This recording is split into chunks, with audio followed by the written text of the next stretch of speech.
Hello, everyone, and welcome on the public space. We've been documenting with Frame Games for now 2 weeks. What's happening currently to white civilization. So the first week Frame Games came and we showed you the statistic. We showed you that white populations are not at their best in terms of birth rate, in terms of the immigration they're facing, and are likely to become minorities in most countries of Western civilization. Today we explore, and on the second week we talked with Frame Games about some of the causes behind this. We've covered the extent of the Jewish lobby, and in particular the participation of the Jewish lobby to immigration policies and to control of the democratic system. Today, we have a special report on what happens when whites become minorities. What are the observable phenomena? Are there common things that we observe everywhere on Earth where this event has already happened? Hopefully, what we present you today gives you a model of what's about to happen within the next 100 years to pretty much every major Western civilization, unless changes would be made to their immigration system or changes would occur to the birth rate. And joining me for this, Frame Games, who always does a wonderful job at presenting these facts. How are you doing, Frame Game? I'm doing great, JF. Always a pleasure to be here for these refreshing and candid conversations. All right, so can you take us through what you're about to present to us? And we've looked at what 6 or 7 locations where whites have become minorities or quasi-minorities. What is your overall message? What do you get from what you observed? Sure. So we're going to be taking a little world tour tonight through different jurisdictions, places that were previously first world countries or first world cities, first world states that fell to demographic change turbocharged by identity politics, and looking at the general pattern of what happens when Europeans become a minority in previously European lands. And I want to start off with kind of 6 themes and features that are a predictable part of the pattern that happens every single time, if you will. So should I jump right in? Absolutely. All right. So the first, in no particular order, is that these demographic revolutions are almost always cheered on as they are happening by the elite federal powers of the country, state, or city where they are occurring. Sometimes this is because of federal power. Sometimes this is because of international power. But it is universally perceived as a good thing as it's happening. And then the horrible consequences of it are only absorbed long after the fact, which itself is a disconcerting fact given the ridiculous level of cheer and celebration that is happening as ethnic European populations are being displaced today. We're going to cover, as you mentioned, about 6 or 7 countries or places where this has happened historically, and you'll see that same pattern again and again and again. It is always perceived as a good thing as it's happening. The second is the concept of diversity by gunpoint. This is the theme that this relinquishing of self-governance by European populations is always accompanied by some form of strong arming, whether that be by economic sanctions or by military sanctions, typically by an international coalition or a federal government if it's being imposed on cities or states. And usually Europeans or white populations relinquish self-governance accompanied by being promised peace and prosperity for giving over control. So there's always some form of promise that is never quite fulfilled, that in return for giving up self-governance, there will be peace, prosperity, and a relinquishing of the pressure that was previously applied. So that's theme number 2.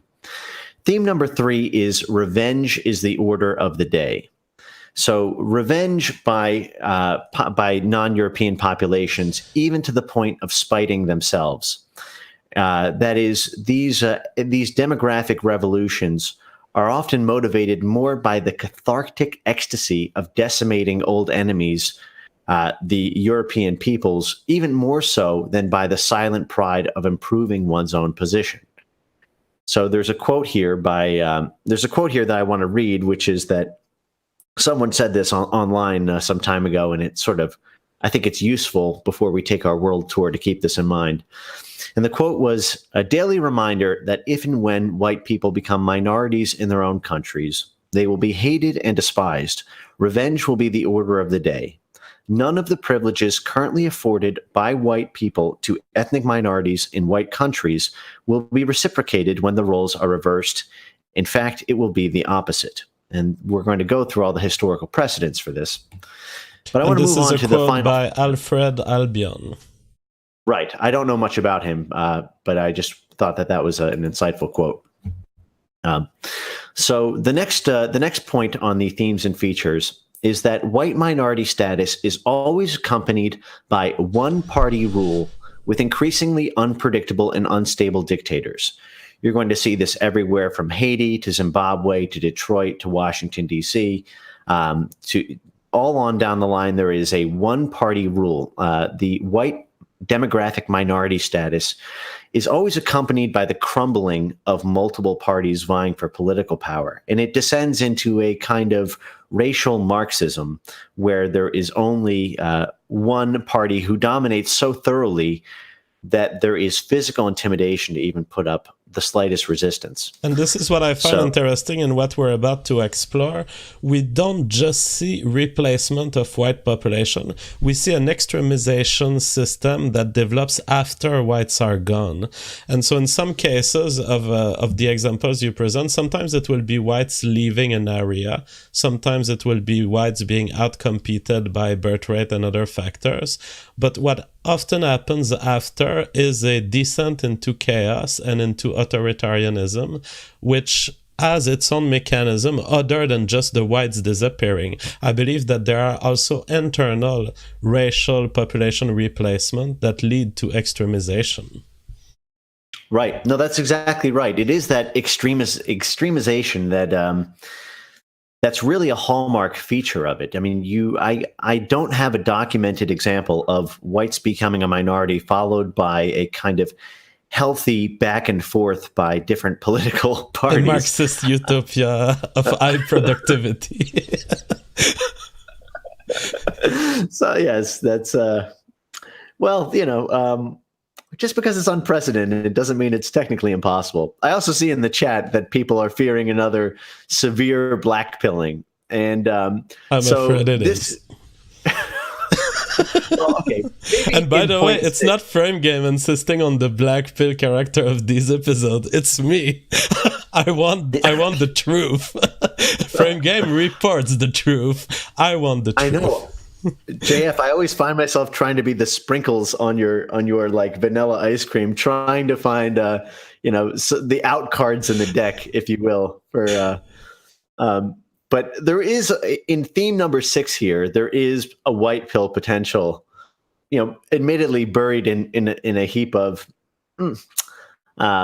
darker colored pills, but I'll get to that in a second. So the 5th theme is the taking of land without compensation, and the reason I put this as a separate bullet point is because there's a very special relationship between ethnic populations and the soil itself. That is the occupation of space. And what you see time and again is whether it's through the use of eminent domain in Detroit or of farmland in Zimbabwe and South Africa, or of the sort of the island soil in Haiti. There is a special relationship between the dominant ethnic culture and people of a land and the land itself, and that a very special battle plays itself out between control of the land, more so than the currency, more so than who has the most trinkets. It is the blood and soil, the land itself, so to speak, that is often the first and most precious thing to be seized. And the final theme that you'll see come time again is that often white majorities reemerge, or at least white repopulation occurs when the new non-white leadership is so corrupt and dysfunctional that a kind of intrepid class of neo-colonialists or gentrifiers dare to jump back into the region with the promise of dirt cheap prices for massively untapped potential. So, you'll see that with U.S. forays into Haiti following the mass slaughter of white people there, of hipster renaissances into places like Detroit and Washington, D.C., of pleas from African leaders in places like Zimbabwe for white farmers to come back to the land. So there is a kind of renegotiation of trade status after what seems like a permanent genocide. So to some extent, that to me represents a kind of white pill that even when there is depopulation, there is a repopulation that regularly occurs even in sort of the darkest of genocides. So something to keep in mind. All right, so we'll go around different locations around the world. Are you ready to start on Haiti? I'm ready. So we're going to first turn. Let me just play my little intro. Go.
All right, so Haiti, and you take us back to start the history that we're going to track in the 18th century. Yes, what a beautiful introductory segue. I'll begin by saying very becoming for the Jekyll and Hyde jurisdiction of Haiti, a place of pretty much unparalleled physical beauty that has had a very extreme history oscillating between prosperity and poverty. So we're going to begin our story here in the 18th century when Haiti, a country that was then named Saint Domingue, was the most prosperous colony in the Western world. It was a French colony that at the time before the Black Slave Revolt of 1789 was the crown jewel of the West. It alone produced 60% of the world's coffee, 40% of the world's sugar imported by France and Britain, and it was considered the most profitable possession of the entire French Empire. It was truly a paradise of unparalleled proportions, and it was a place that was rocked by the French Revolution and the role of the ideologies that still reverberate to this day. So we're going to sort of travel back in time to the pivotal year of 1789. This was the year that everything changed in Haiti because everything had changed in France. This was the year of the French Revolution. And with the successful revolt of the French overthrowing the monarchy in the French Revolution and the full-scale ideological triumph of liberalism, came the reverberations throughout French colonies, which included Haiti. So at the time, Haiti was under French rule, but French people were the minority of Haiti. Ever increasingly, more and more African slaves were imported to Haiti, to the tune of there being, by 1789, 40,000 French settlers and let's see, I'll have the specific numbers here, but it was something like 20 times that many Africans who lived there, or I think it may have even been 2 million. I'll pull up the exact number, but essentially, you had a minority that was self-governing, but also governing the African populations there, and Haiti, the story of the 1789 revolution is one that is heralded today as being a great, one of the great events of world history in liberalism, because it was black slaves who were overthrowing white slaveholders. But there's an untold story here of the of a scale of slaughter and brutality that is left out of the sanitized version of history. And the state of the white population in Haiti, it's very instructive to understand what their psychology was at the moment that they relinquished control to Haitians, and how they suffered for it. So there were 40,000 white settlers who had lived in Haiti at the time. By the end of the revolution, 24,000 of them were dead. So more than 50% of every white man, woman, and child was brutalized through really horrible means. So it was very common for this revolution to use pillaging, raping, torturing, mutilation, and really visibly so. A frequent Haitian tactic was to rape the mothers of people who lived on these sugar and coffee plantations, and then put the heads of their children on spikes as a kind of intimidation tactic for the other white people who lived on the island.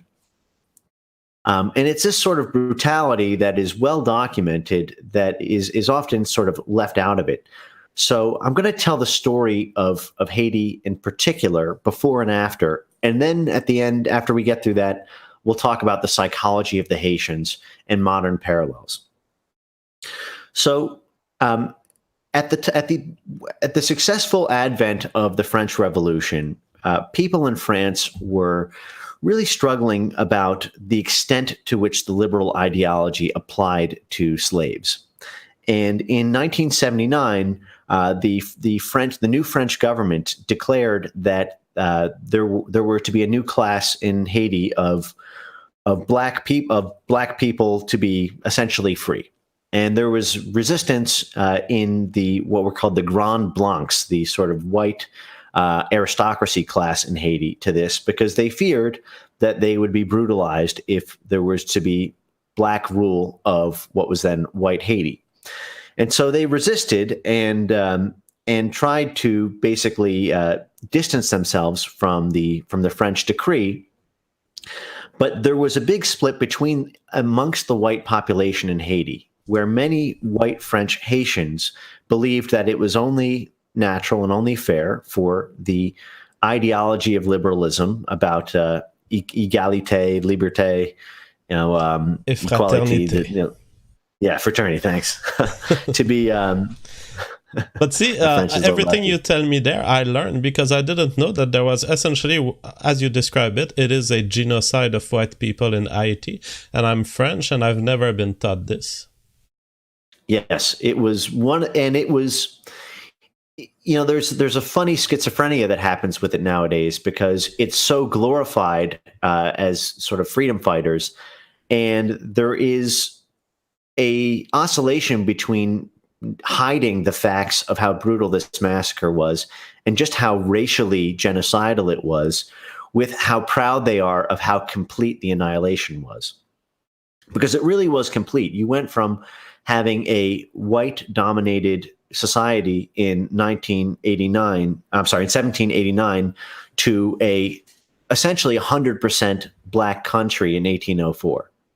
I mean, it was complete. Everyone who wasn't genocided had to flee by boat.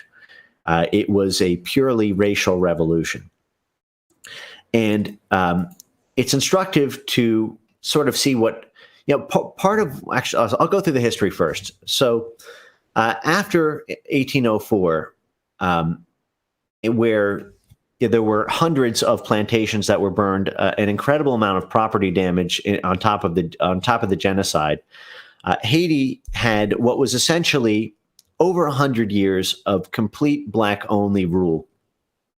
And nobody stepped foot on Haitian soil, essentially, until 1915. So you had 1804 to 1915 of of really the only place at that time in the world that was sort of black self-governance, and especially black self-governance where that had formerly been white rule. So what happened was Haiti fell from being the breadbasket of the Western world into really complete squalor, dysfunction, and poverty.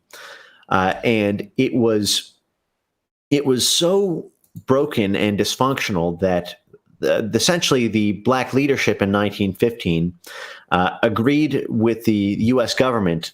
The officials there basically agreed that U.S. Marines could be welcomed into Haiti to help bring about democracy and to help modernize this, a country that had gone backwards instead of forwards post-revolution. So what were formerly cities in Haiti became sort of ruins and squalor. And in 1915, U.S. Marines were sent in to essentially modernize the country and bring democracy to a republic.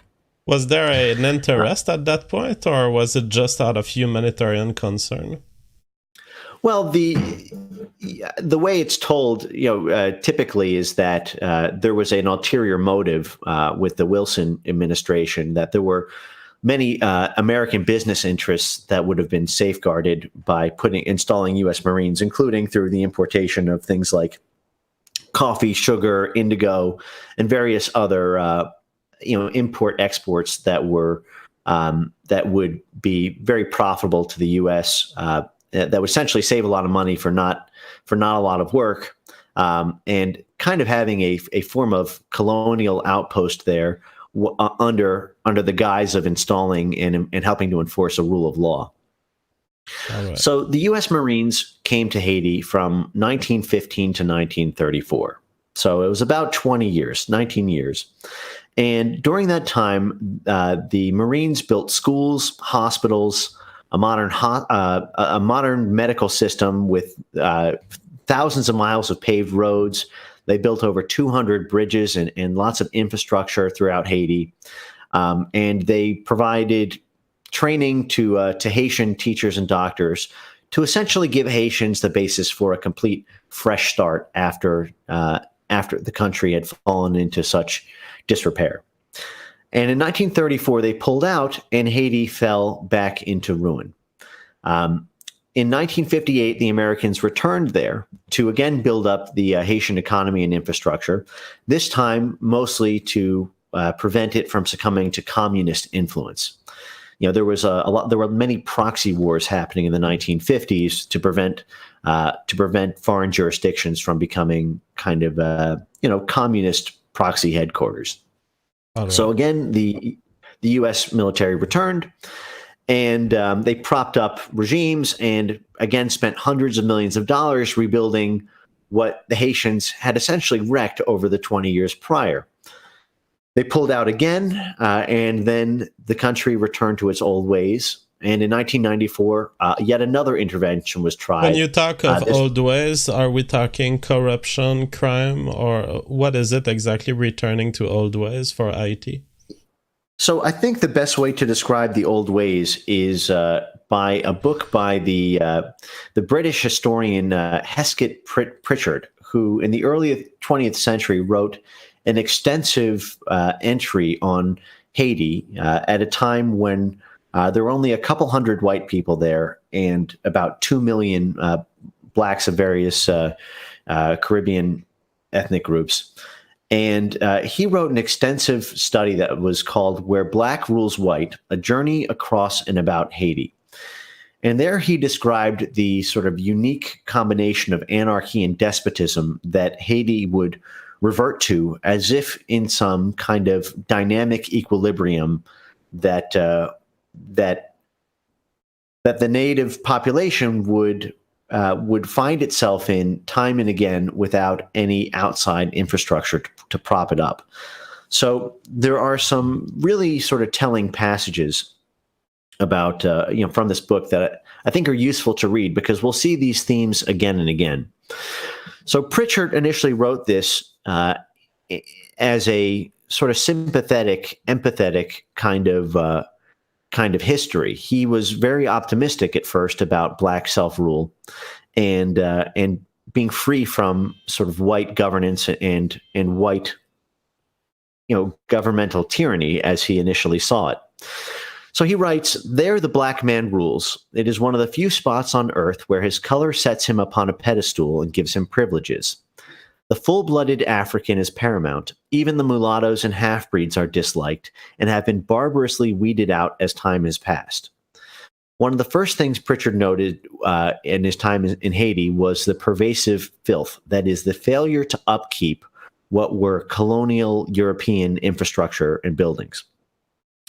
He wasn't expecting European sanitation, but he was struck by the sheer magnitude of the squalor, as well as by the extreme cartoonish level of gaudiness in areas that were not so dirty. That is, an extreme level of wealth inequality, a kind of cultural tournament structure where winners take all and there is no regard for the welfare of the losers in society.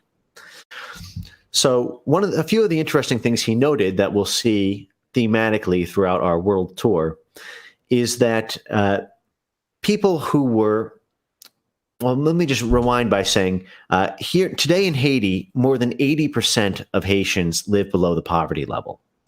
It is, again, this cartoonish level of wealth inequality where the very, very few rich live in extremely gaudy houses and mansions with levels with very ostentatious displays of gold and other jewelry.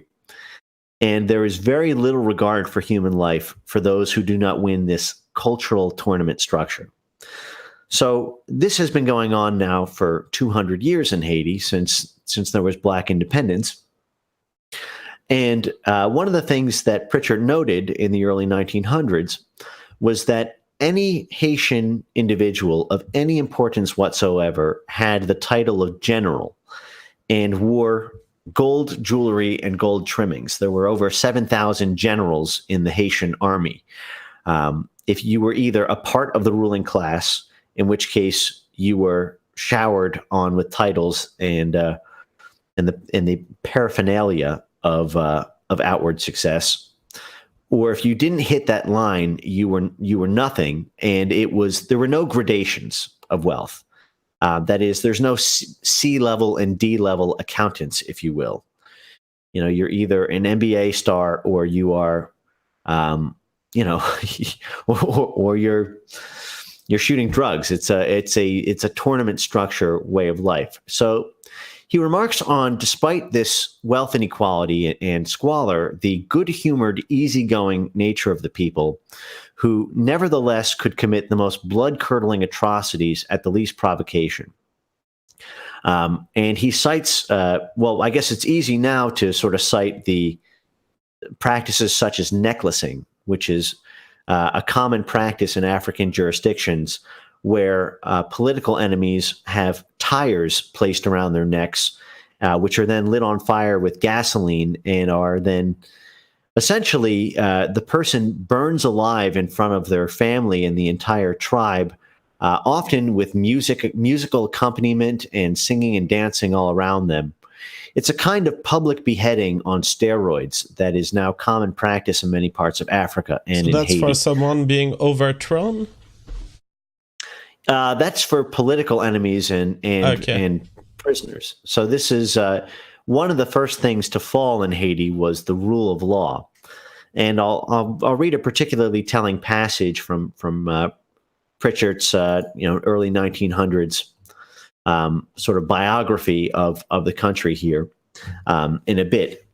But there are these trappings of a legal system, what Pritchard calls the sort of a white form with black substance. That is, there are courts, but the courts don't follow any clear or cogent common law or body of legal precedent. So they're courts, but but rulings are completely arbitrary, or if not arbitrary, basically dependent on who you know, and whether or not a pardon or a guilty sentence is dispensed is really at the personal whim of a government bureaucrat who needs to be bribed one way or the other in order for justice to be swayed. There's really no separating line between the abstract principle of justice and the actual and the precarious whimsy of whatever individual bureaucrat is in charge. Other examples of this kind of white form and black substance is religion itself. The Haitians inherited a Roman Catholic religious tradition, which was what the previous French rulers had practiced. But on the street, most people in Haiti practiced, and still practice to this day, the African tradition of voodoo. So there's an instructive passage I'm going to read here that I think sets the groundwork for what we see now 100 years later in the other jurisdictions we'll be covering tonight. So Pritchard writes here in the early 1900s, what astonishes most the traveler in Haiti is that they have everything there. Ask for what you please. The answer is invariably, yes, yes, we have it. They possess everything that a civilized and progressive nation can desire. Electric light, they proudly point to a power plant on a hilltop outside the town. Constitutional government, a chamber of deputies elected by public vote. A senate and all the elaborate paraphernalia of the law. They are all to be found here. Seemingly all of them. Institutions, churches, schools, roads, railways. On paper, their system is flawlessly European if one puts trust in the mirage of hearsay. Then the Haitians can boast of possessing all desirable things. But on nearer approach, these pleasant prospects are apt to take on another complexion. For instance, you are standing in what was once a building, but is now a spindle-shankled ghost of its former self. A single man nursing a broken leg sprawls out on a black earthen floor. A pile of wooden beds is heaped in the north corner. Rain has formed a pool in the middle of the room, crawling and spreading into an ever wider circle of the last shower drips from the roof. Some filthy sheets lie wound in a sticky ball on two beds, one of which is overturned. A large iron washing tub stands in the open doorway. Now, where are you? It would be impossible to guess. As a matter of fact, you're in the military hospital of the second most important town in Haiti, a state-supported concern in which the soldiers of the Republic are supposed to be cured of all ills of the flesh. It's the same with the electric light. The power plant was here, but it does not work. It was the same with the Army's cannon. There are cannons, but they don't go off. It's the same with the railways. They're hurried forward, but they've never progressed. It was the same here with everything. He concludes with this diagnosis or this synopsis of the Haitian Revolution of 1789 to 1804. He says, here for 100 years, the black man has had his chance, a fair field and no favor. He's had the most beautiful and fertile of the Caribbeans for his own. He's had the advantage of excellent French laws. He has inherited a made country with Cap Haitien for its Paris. Here was a wide land sown with prosperity, a land of wood, water, towns, and plantations. And in the midst of it, the black man was turned loose to work out his own salvation. What has he made in these 100 years of the chances that were given to him? Today in Haiti, we come to the real crux of the question. At the end of this century of trials, how does he govern himself? What progress has he made? Absolutely none. So this was a harsh verdict from someone who set about to make a positive, liberal-minded biography of the place. It really reads of someone who is saddened and crushed by seeing the failure of his own ideology, and much as he tries to humanize what happened in Haiti, it's little more than genocide followed by dysfunction. So, JF, now might be a good time to roll that clip that I and the kind of the Empire of things you just read, I will note, I often saw this kind of text be dismissed by the left, saying, oh, this was written too long ago. It's probably a racist guy who made conclusions based on his racist tendencies. But these people have really engaged with reality. They went there, as you say, with the intent of characterizing an emerging people, claiming its liberty. But they didn't see it. They saw what happened. Yes, and what's more than that is the country of Haiti is very easy to point to as an example of extreme anti-white antipathy to the point of spiting oneself, like getting more cathartic pleasure out of causing pain to one's enemies than having pride in oneself. So an easy example of this is the systemic discrimination against mixed race individuals in Haiti. So, and this exists to this day, this kind of colorism in Haiti, where there's a tremendous amount of resentment against mixed race individuals who are half black, half white in Haiti, because those individuals tend to have significantly higher levels of wealth.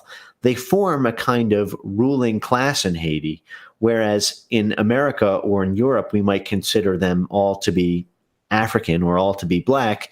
In Haiti, there is a very clear form of colorism, where to be Haitian is to be full-blooded African. And there's a tremendous amount of systemic discrimination and systemic miscarriage of justice against those who are mixed race. And this is well documented to this day. But it's an example of even a touch of white blood is considered to be some form of malignancy or evil on to an even greater extent than whatever human dignity blacks may have suffered at the hands of whites during the height of slavery. You still did not see at that point mass genocide of more than 50% of a black population or anything even remotely approximating that. So you've sent us a clip of Empire of Dust? Yes, it's a minute 30 clip here. Some in the audience may recognize it. But this is in Congo, I believe. All right.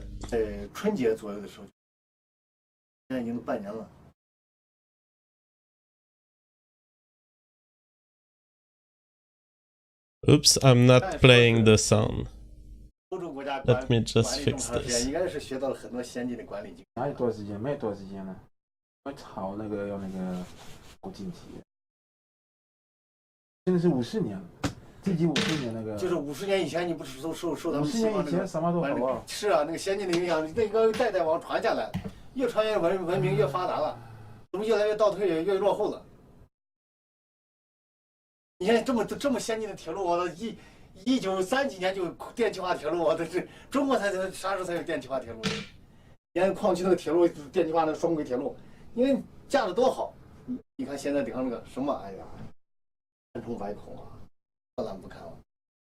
把原来留下的东西根本都没有更加的爱护保护去利用它，反而都遭到了毁灭性的重创，是这样子的。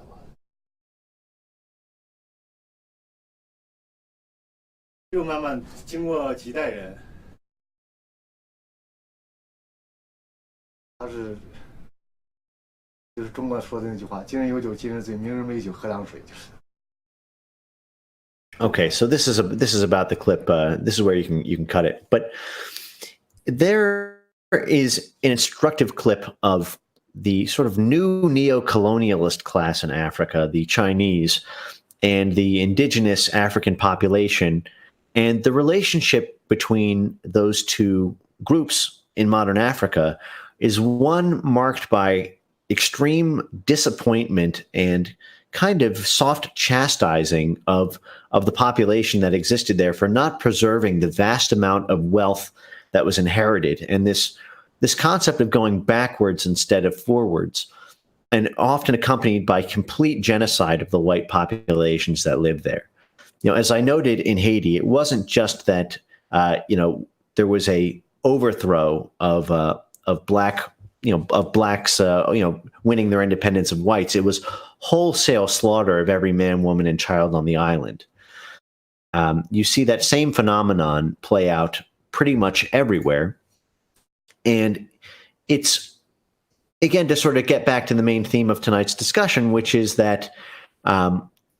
People should be armed with the knowledge in advance of what political disenfranchisement through demographic displacement involves. It is not just a simple passing of the torch of voting majority. It is a full-scale about-face of values, traditions, constitutional provisions, and it has a kind of spiraling or snowballing effect to it, to the point where these jurisdictions fall into complete dysfunction until some neo-colonialist group tends to swoop back in for while essentially doing globalist bargain hunting.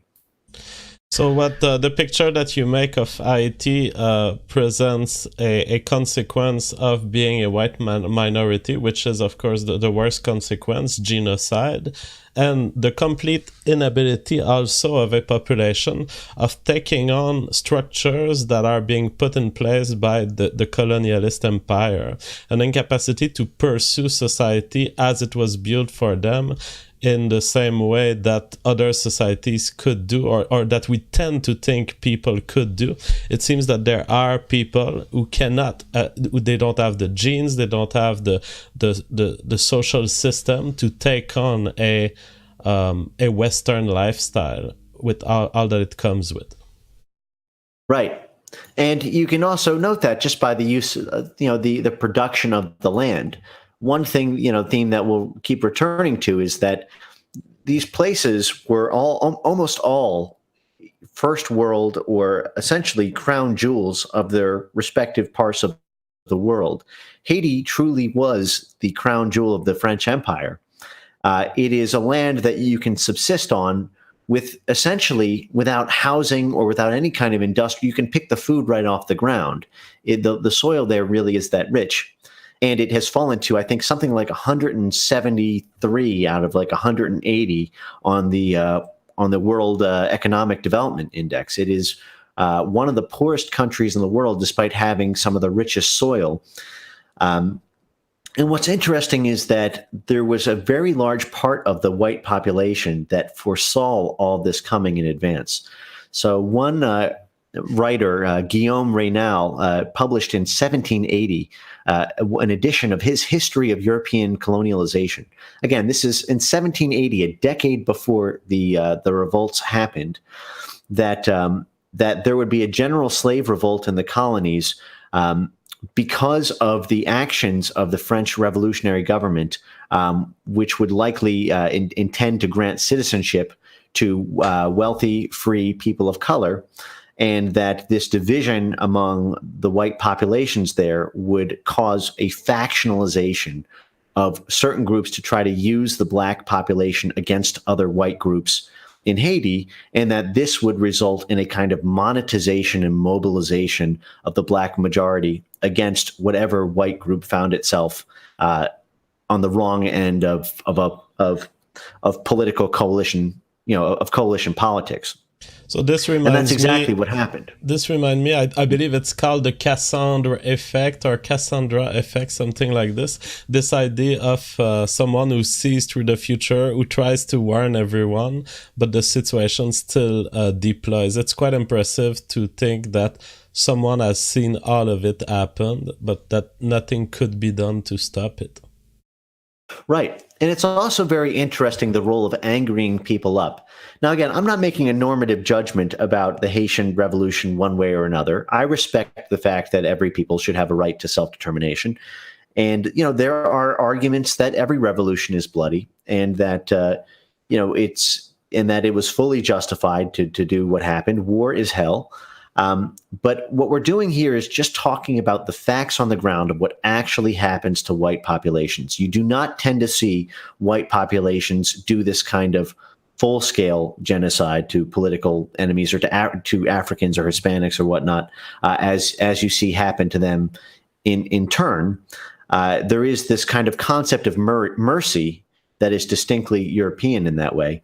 But what's very interesting here is the role of angering up an ideology. So Haitian churches and liberals played an instrumental role in actually educating Haitians about the principles of the French Revolution and encouraging them to revolt in a way that we'll see happened again and again from Zimbabwe to Detroit to South Africa, where there is a kind of elite class of white individuals who make it a part of their political power, path to power, to sort of angry up black populations against other white individuals to take out political enemies. And this was part of the French ruling class in France, who had wanted the French colony to essentially transition, and the sort of pitting of the sort of French aristocracy against landowners in Haiti, in part to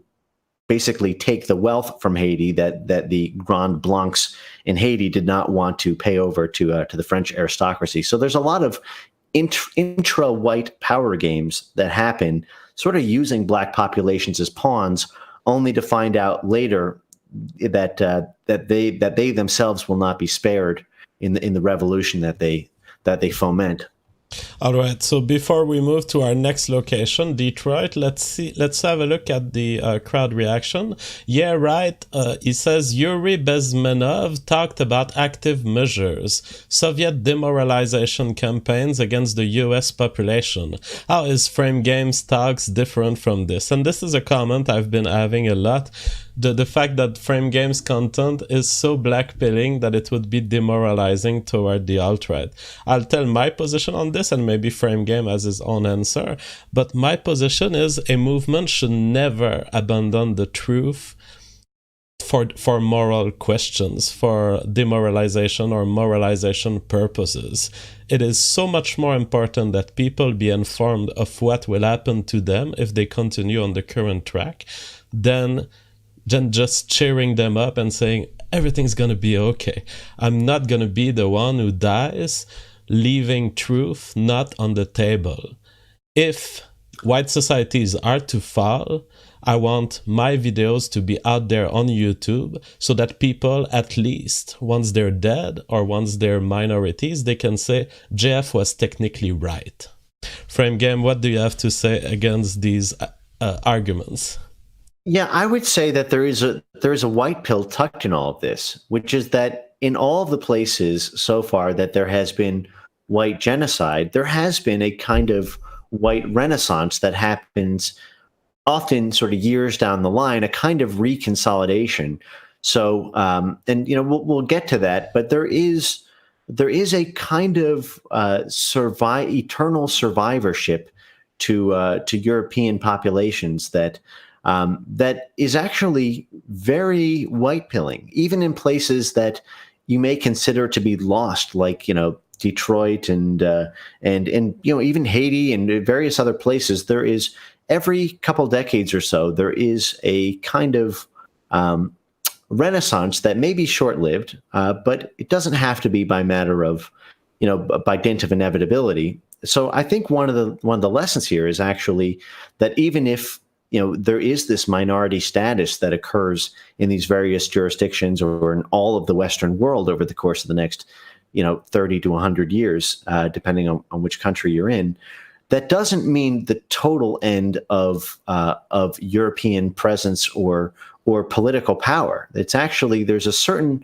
kind of amazing craftiness and sort of eternal political power that stays intact, even through the worst of it all. And so that is something that I consider very white pilling, because what it means is that it signals that dark times are to come, but it signals that that's not the end, that to the extent that you understand, demographic momentum and population momentum, and the fact that, it is very likely that these, demographic changes will occur, that it does not necessarily mean that there is the whole scale, or the permanent loss of a kind of community or culture or sort of European cohesiveness. So, I hope that represents a strong white pill for people who have resigned themselves to these demographic changes to understand that you're going to be part of the people that come after this, and that history is rife with examples of renaissance. So you carry that seed in you. Mark McCall says, do you think you could get Elon Musk on? He seems woke and it could boost your views greatly. I tweeted to Elon Musk. We'll see if he answers. Pinky Culture differs from Yeah Right. He says, you can blackpill us, Frame Games. George Soros says, shut it down now, but he only gives me 20 DKK, therefore I don't believe it's the true George Soros.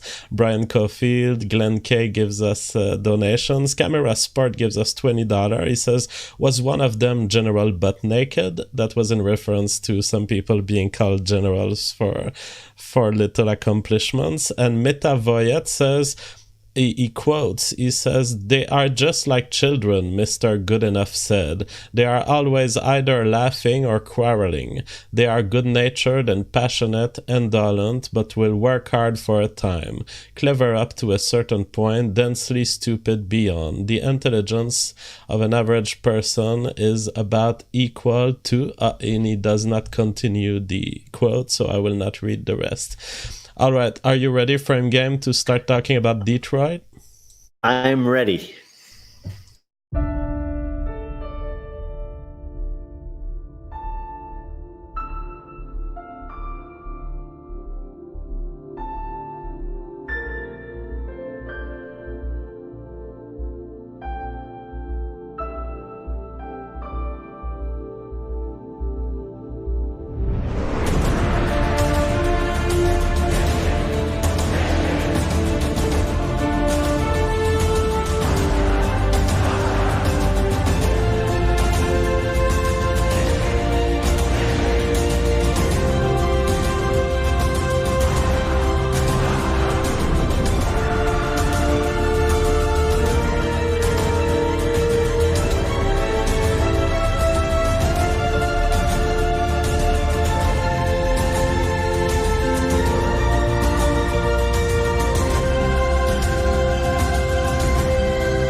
All right, so Detroit, originally a French colony. Yes, it was settled in 1701. So the story of Detroit is a really pretty amazing one with how it sort of represents the American version of what has happened to white populations around the world when they become ethnically displaced. So I'll tell first the story of Detroit, which was, as you mentioned, JF, it was settled in 1701 by French colonists. And it was really a trading commerce center since its very inception. It was the site of not just the auto industry that many know it for in the early 20th century, but the fur trade. It was a military outpost. It had a large carriage trade before cars, and it survived many natural disasters, including a massive fire in 1805. And through the industry of the people of Detroit, it was commonly called the Paris of the West in the mid 1800s. So as long before the car came along, Detroit was the site of gilded mansions in its downtown. It was one of the first cities in the world electrified by Thomas Edison's electric light. It was really an homage to European industriousness. And in 1910, Henry Ford built his famous Highland Park auto plant. And this led an already highly prosperous city to become totally turbocharged. By 1920, it had become the fourth largest city in America, I believe behind like New York, LA, and Chicago. It was, pound for pound, it was the wealthiest city per capita in the country. Henry Ford, who has an interesting history in identity politics himself, for those who know what I'm talking about, we can maybe get to that. Was he Jewish? You don't?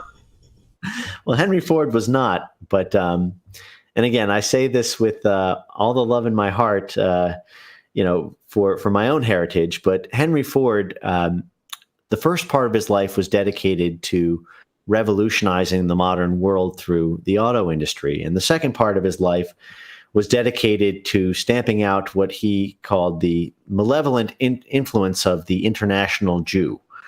Henry Ford was probably the world's foremost counter-Semitic force. Yes, author, educator, and publisher of material that warned of international Jewish influence long before World War One and long before World War Two. You mean long before Elon Musk? Long before Elon Musk. That is really fun. He's the male Taylor Swift now. Taylor Swift and Elon Musk need to have a baby. That would be the a funny moment for the movement. But we do see that in self-made guy entrepreneurs. They don't always go public with it, but they have this skepticism about the Jewish community. I've known many non-public people, businessmen. They really are alarmed by the fact that there is a group of people having so much money, and they see the presence of the Jewish community in businesses.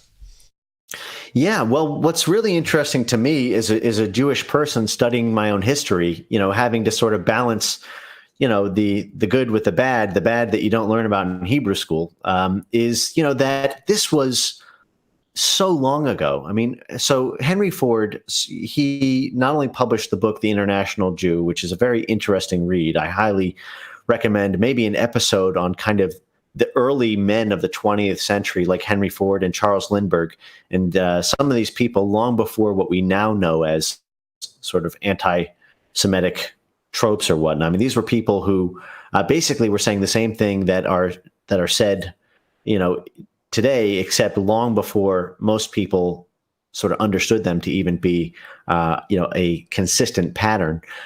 So not only did he publish The International Jew, but he founded what was called the Dearborn Independent.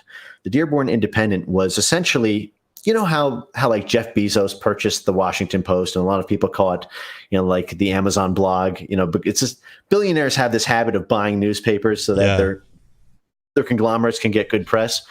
Well, Henry Ford basically developed this newspaper for one purpose only, which was to root out the malevolent influence of international and organized Jewish institutions. So this was the Dearborn Independent. I highly suggest looking into it. It's you can't imagine it nowadays, but in its time, Henry Ford basically spent the second half of his life fighting almost single-mindedly the forces that essentially won the culture war in the aftermath of World War II. So it's very instructive to go back and look at his writings.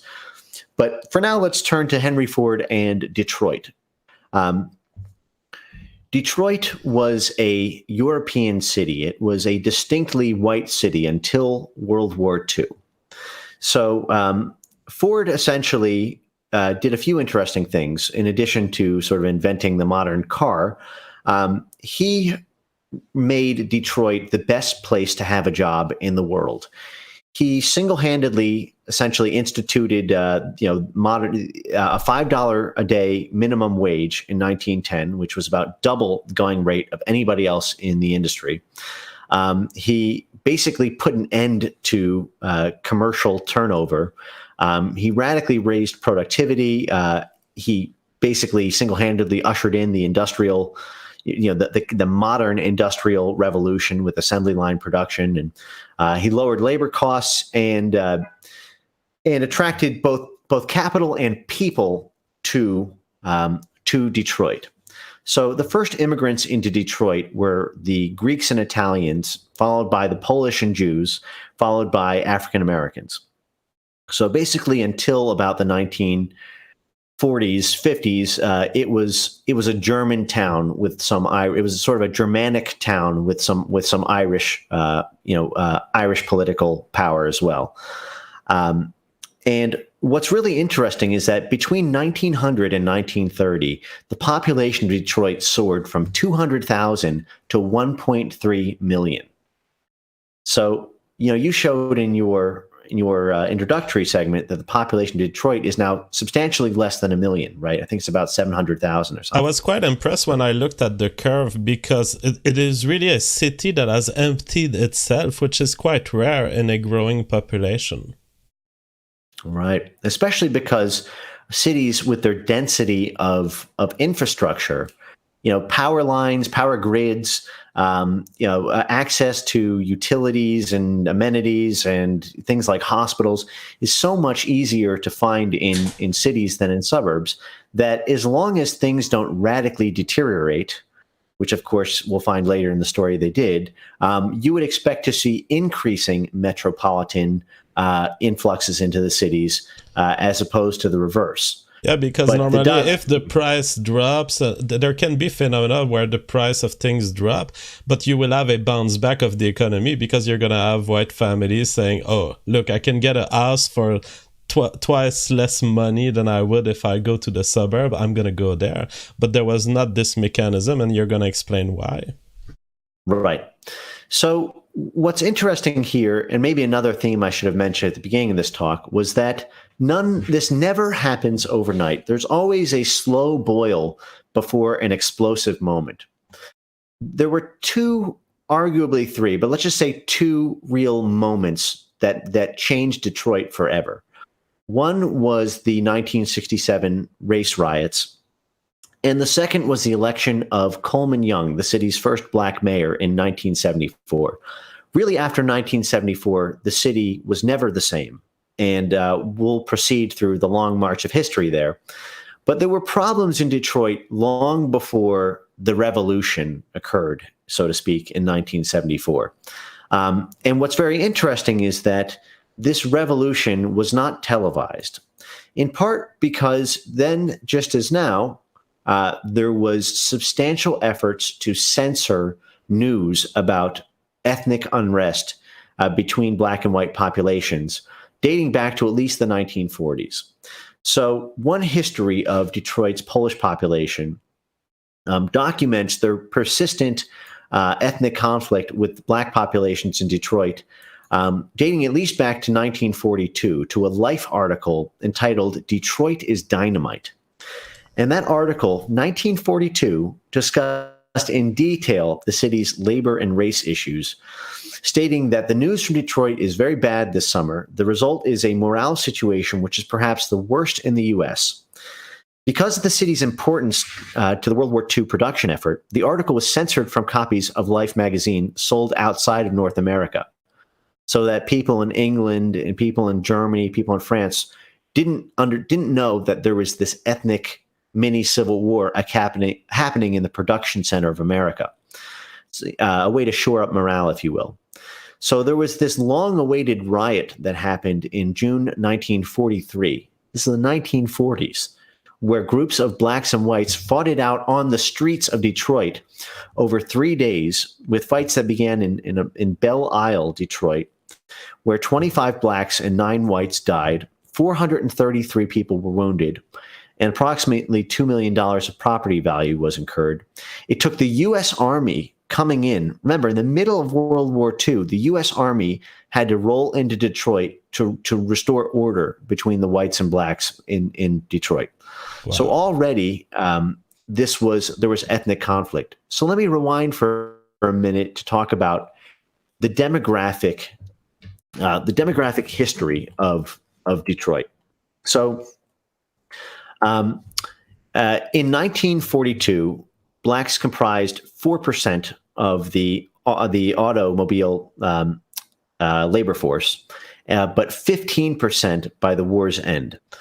So there was basically between 1942 and 1945, there was essentially a quadrupling of the black population. In part, this was driven by a sort of a need to get more hands on deck, and in part, it was driven by the fact that Detroit, much like Zimbabwe and South Africa, were much better places to earn a living as an African individual than the surrounding neighbors. It was really the promised land of labor. Even if you were making minimum wage, it was so much better than the surrounding areas that it led to a dramatic influx of African individuals, which radically upset the demographic balance, which led to both sort of violent and proxy political wars between black and white groups, ultimately leading to white flight, ultimately leading to sort of black-only rule, ultimately leading to dysfunction, and then again to a kind of white gentrification. So this is the same pattern that plays itself out again and again and again. So let's turn now to the 1960s. Really, we'll go to the 1950s, I guess, first, because before the 1967 riot, the slow boil of ethnic conflict in Detroit was being turned up by the Supreme Court decisions in the 1950s to end segregation, and by what I call diversity by gunpoint. That is, you had a lot of white jurisdictions that were deeply resistant to giving up essentially European self-governance and being forced, whether they wanted to associate or not, to associate both in schools, in all manner of sort of city governments, and to essentially to integrate at the long arm of a gun. There are a lot of very interesting pictures of segregation during this era. Mostly when I was in school, I saw pictures of sort of police attack dogs and guns pointed at peacefully protesting African Americans in the 1950s. What you don't see are all the bayonets pointed at the necks of white individuals who had simply wanted to move to their own suburbs and were being were literally being forced to integrate at gunpoint and nowhere to run if they wanted to preserve homogenous culture. So one example of this was the 1970 Milliken versus Bradley Supreme Court decision, which was ultimately, I believe, overturned by the Supreme Court, but was won successfully by the plaintiffs in both of the lower court and appeals court decisions, which essentially held that, and by that point the damage had been done, so to speak, and that essentially held that even soft segregation amounted to unfair housing practices and unfair sort of association practices with essentially restaurants, housing, education. That even if you were to sort of self-segregate into a white majority jurisdiction, that you still had to, even if a law was facially neutral, that would not free you from the sort of long arm of the 1965 civil rights legislation, which so it's essentially an enforcement against freedom of movement and freedom of association. That was essentially the end of freedom in the U.S. Well, yes and no. So it is, I believe that decision was overturned by the Supreme Court and then was sort of later ruled out of existence through the disparate impact legal doctrine. But at the time, before the Supreme Court ruled on it, it caused massive white flight because the lower court and the appeals court, and these decisions take years to get resolved if you're going to appeal them all the way up to the Supreme Court, basically ruled that there was no you could not, if you were to have a white only institution, even if you were to have laws that were facially neutral, if they did not have certain levels of explicit access or sort of soft quotas. Remember, affirmative action started in the 1960s. Then it was deemed to be a violation of the 1965 Civil Rights Act. So by the time the Supreme Court made its ruling on it, there was already a substantial amount of white flight, and even the Supreme Court's ruling was basically overturned with Brown versus the Board of Education. With the disparate impact doctrine, which is a legal theory I can go into in depth another time. It is probably one of the most offensive legal doctrines ever created in the Western world, and what it basically ended my belief in libertarianism. Because what it did was it said that even if a law is racially neutral, if it has the effect of creating racial imbalances, which, by the way, only go one way because it really only applies to protected minorities, meaning anyone who's not white, and in the order of the progressive stack, then the law is considered to be per se a violation of the 1965 Civil Rights Act, with treble damages, meaning 3 times the amount of damages that a plaintiff actually suffered, and the burden passes to the defendant to affirmatively prove that there was a race-neutral intent. So this has led to absolutely insane rulings. For example, it has wreaked havoc on police departments and firefighters departments, as well as on virtually every major metropolitan educational system, because anytime, say, black and white populations take a test, even a race-neutral test, like a firefighter's test, like what is standard procedure to rescue someone from a fire, if there are different scores between black and white populations who apply, which result in, say, a larger than proportional average of white or Asian people becoming firefighters, then that is then you now, as the city, are under the gun. You are immediately eligible for racial lawsuits that go in the hundreds of millions of dollars of damages, unless you can provide explicit evidence that you didn't mean to be racist. So you can't dismiss these cases on summary judgment, and you end up with multi-million-dollar shakedowns every time through settlements, because you can't. There's no way to prove that you are not racist in your heart. So this forms the basis of the diversity industry. Essentially, it puts as a default option for any intelligent manager in a town. They will say, "Oh, I need to do affirmative action. I need to equalize the outcome, or else I'm going to get in trouble with the law, and I don't want the burden of proof to be on me." Right, and what's very instructive about the disparate impact doctrine and how it's evolved is that it's not just affirmative action in terms of first to hire, last to get fired sort of thing. It is all over the corporate structure. So it's led to what are called supplier diversity programs, where in order to, this is what every corporate counsel is going to advise any government agency or major corporation to do, is to co-sign onto CEOaction.com or any number of supplier diversity programs to create explicit racial preferences at every step in a corporation structure, so that there's no weak link in the chain where you can say, well, we were not giving preferences to this group, because those preferences are the way to prove in court that you don't have, because if you treat people equally, you could secretly be racist unless you take every step of your corporate structure takes affirmative action to give advantages to black-owned businesses, to make sure that if you're buying coffee, if you're buying from suppliers, that you want to make sure that you're buying from an indigenous population, or that at least they're not majority white. Every step of the way you need to, and this is led at first.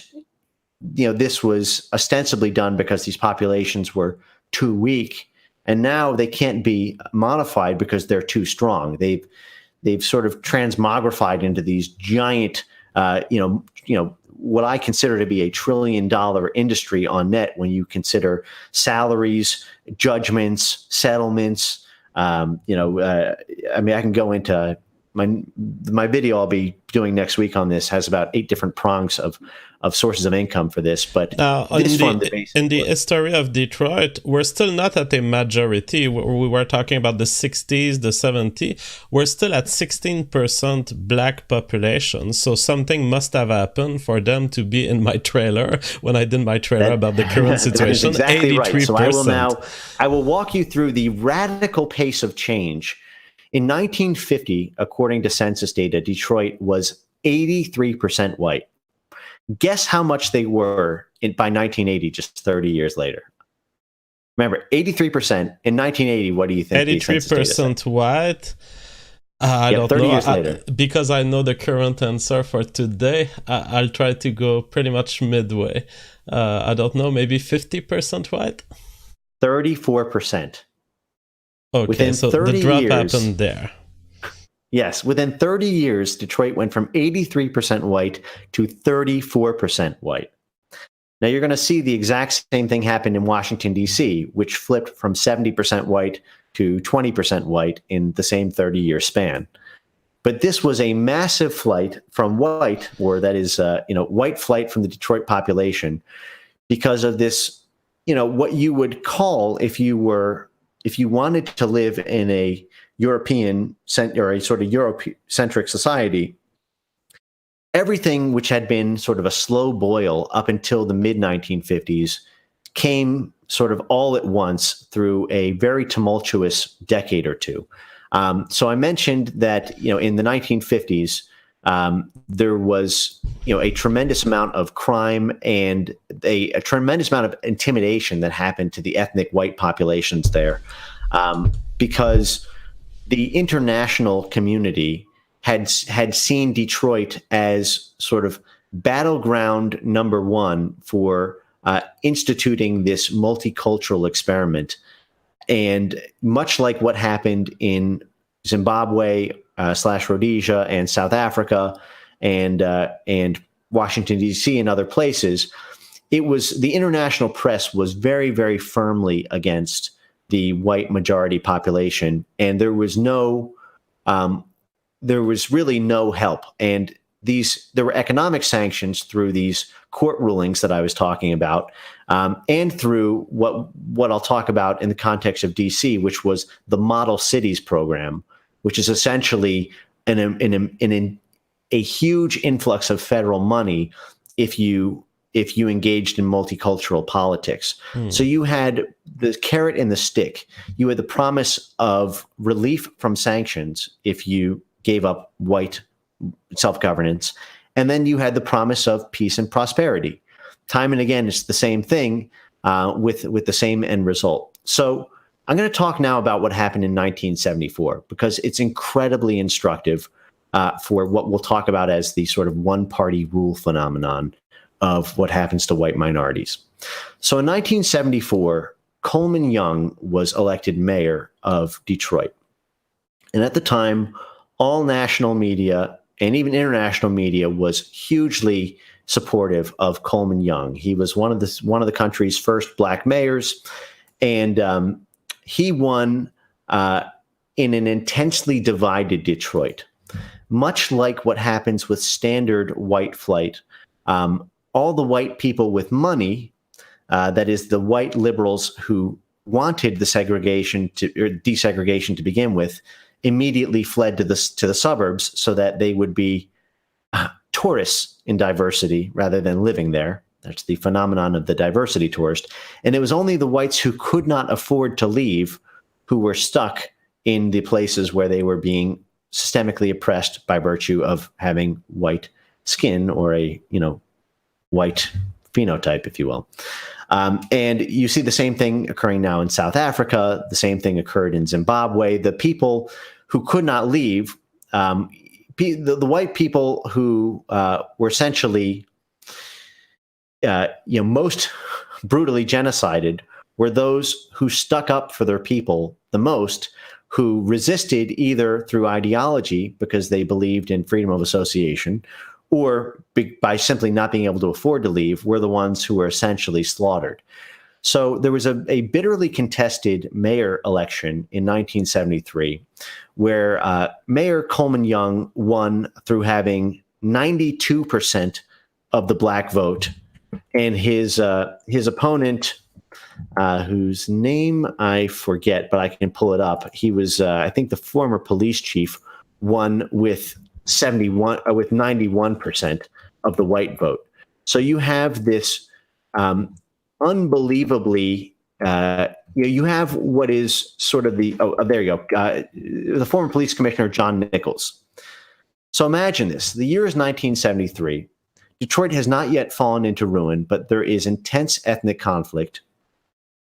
The civil rights revolution of the 1960s is playing out in Battleground X, and here you have a new black majority city where 92% of the blacks vote for the black candidate and 91% of the whites vote for John Nichols.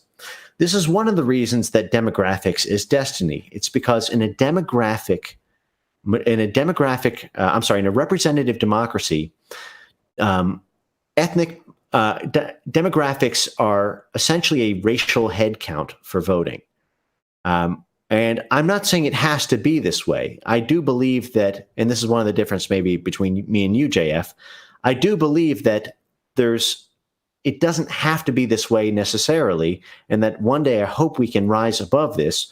But certainly when you combine demographics with SJW politics, identity politics, you get this absolute explosive cannon of it.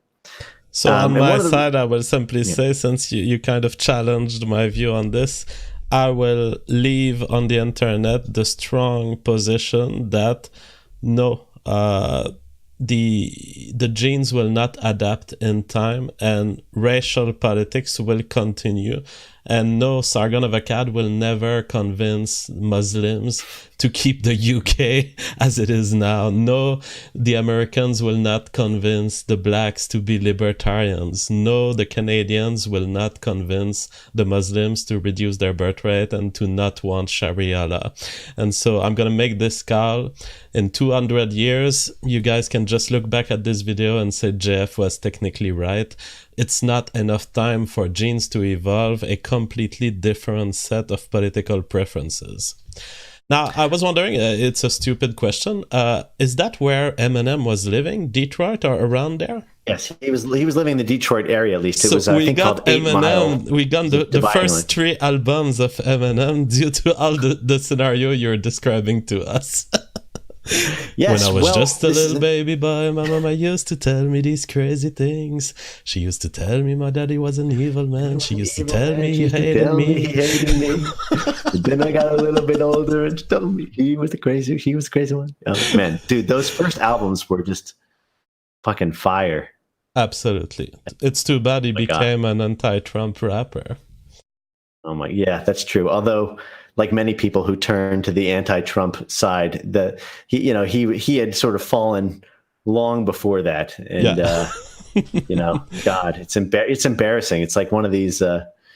It's actually not totally unlike what we're going to talk about: Black pride in Black ownership of Detroit, because we're going to turn now to the long succession of single-party rule under Black-only Democrat mayors in Detroit, who possessed a level of corruption and nepotistic, anarchistic rule, the likes of which may be unprecedented in European, including Eastern European corruption. So I'm going to run through this kind of shit parade of what actually happened to Detroit after 1974, which, remember, was now sort of teetering, but was still a highly successful, metropolitan, metropolis that promised peace and prosperity, fell into complete ruin and ridiculous levels of corruption. So, just so people understand the level of corruption that took place here, I'm going to run just through some anecdotes. So Coleman Young basically turned what was a city government with checks and balances into a personal playground that was very proudly Black identitarian with essentially pay-to-play ethnic politics. It was Coleman Young, he won with a kind of frequent dog whistling of suburban whites as being evil and the sort of the enemies of the urban Blacks. And he basically instituted a policy to try to get Detroit to be blacker and blacker so that he would have a ever more secure grip on city politics, because no one would dare vote for somebody else who didn't have his ethnicity. This is the same phenomenon you see with much of this is basically the Democratic playbook in America, to import ringers so that you can secure political power for you and your cronies while kicking down the white middle class. So this played itself out both implicitly through the deep divide between the urban Detroit area and the greater Detroit suburban area, where there was ever increasing levels of white flight, in part because to be a white business in the Coleman Young era was to have to pay special bribes in order to get city contracts. There was a very explicit Black identitarian, Black power aspect to the Coleman Young administration. He reigned for 20 years, from 1974 to 1994. He single-handedly ruled the city. And he presided over not just a pay-to-play systemic sort of fraud, embezzlement, and securing private favors for all of his cronies, which included a secret police fund where undercover narcotics agents could buy drugs for themselves to basically sell drugs so that he could get like armored plating for his limousine, so that he could buy basically palatial Beverly Hills mansions for him and his friends. There was an interesting kind of, and I say this again as a Jew, essentially a gang leader. Yes, he turned into a small town gang leader. It's very interesting. There was a lot of weird relationships with him and Jewish financiers, including Kenneth Weiner, who they set up a private company with. Weiner went to jail for many years and was basically, engineered slush funds for Coleman Young. And he was, a lot like a kind of Andy Fastow of Enron, except with the Treasury funds of Detroit, which culminated in 2013 in Detroit filing the largest municipal bankruptcy in American history. So the city of Detroit went bankrupt, not just individuals or corporations. City bonds, which are considered municipal bonds, they're tax-free, typically about 4% yield per year, are considered extremely safe. They're lower yielding than, many corporate bonds or whatnot. But the entire city went bankrupt. And Coleman Young basically established what was essentially despotism and the inability to challenge him, in part because the press was so much on his side from him being sort of the harbinger of multicultural politics, that many of Coleman Young's crimes didn't come out into the open until near the end of his regime. And there were some very interesting examples of Coleman Young's despotism, but some of it is illustrated by that of his successors. So, a very interesting, one of the successors after Coleman Young was Kwame Kilpatrick. Kwame Kilpatrick was, sort of a larger than life figure who was also heralded by the media as being a kind of Black identitarian politician who was sure to solve the corruption and dysfunction of the sort of Black power identitarians before him.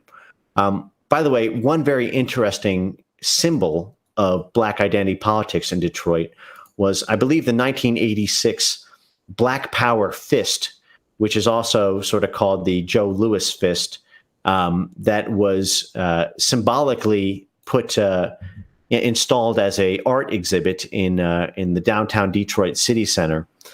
Some say it's the Joe Louis fist. Many say it's basically the Black Power fist, which is essentially a deeply militaristic, curled fist facing outward. If you want to pull up a picture of it on Google, I think it's very instructive to look at the message that was being sent to the Eurocentric or racially neutral world with these Black identity politics. So just have a gander of it, so that try to imagine a Eurocentric institution, putting up a monument to this kind of virile militancy.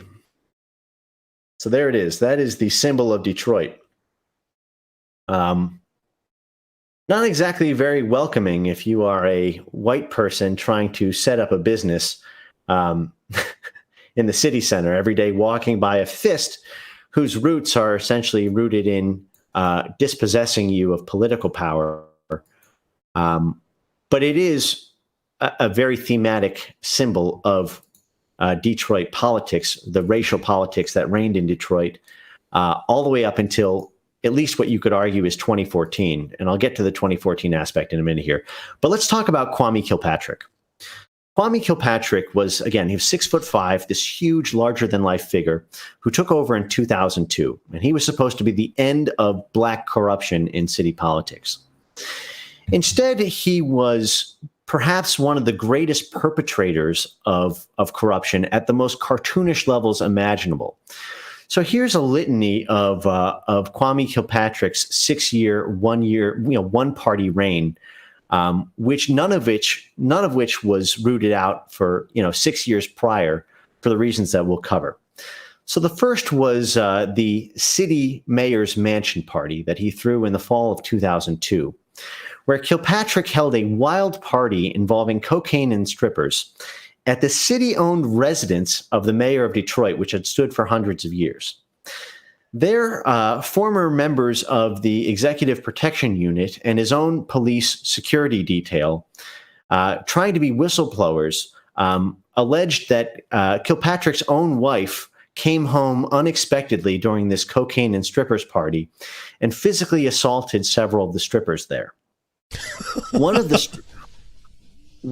But he fired everybody he fired all the police investigators and or reassigned them to places where they couldn't partake in the investigation, which culminated in 1 year later, shortly before she was set to testify, the murder of one of those strippers, a 27-year-old exotic dancer, Tamara Green, who went by the nickname of Strawberry, who had performed at the mansion that night and was allegedly assaulted by Kilpatrick's wife.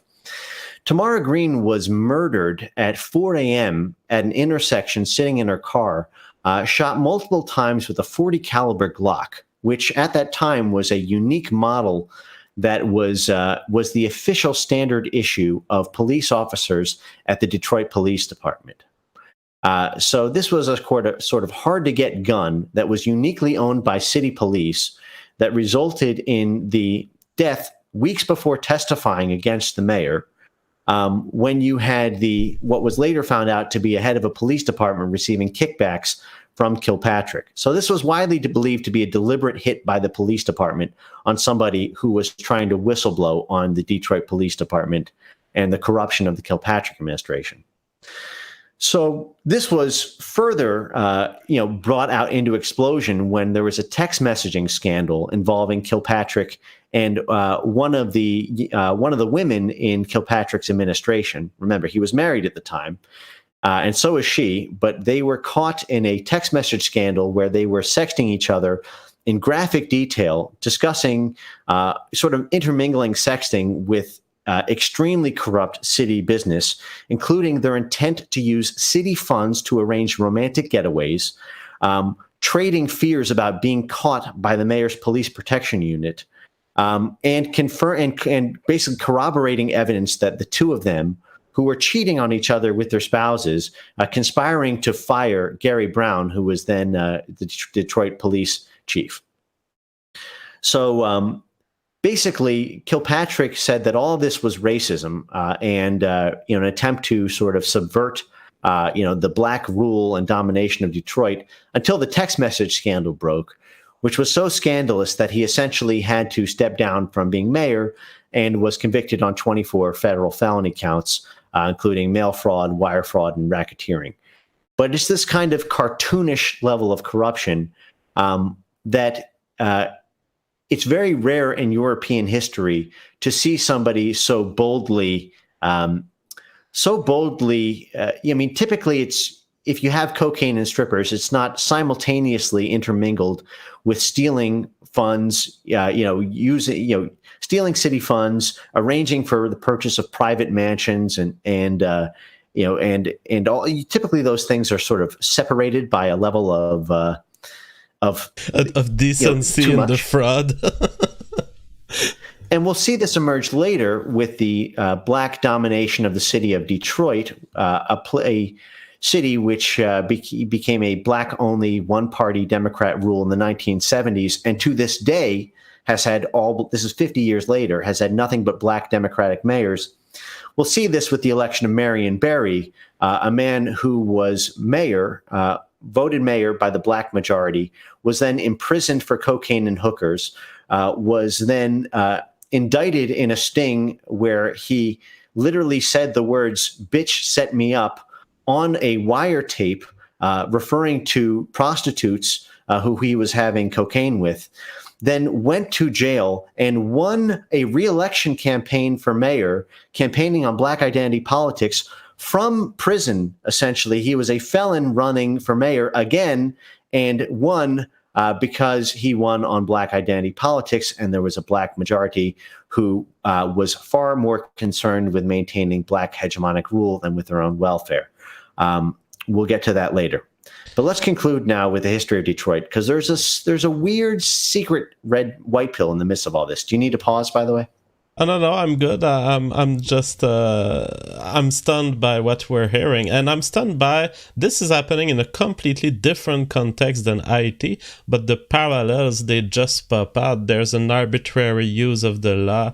There's local kind of generals that develop, and they essentially become gang leaders through the political system that was constructed by others, essentially.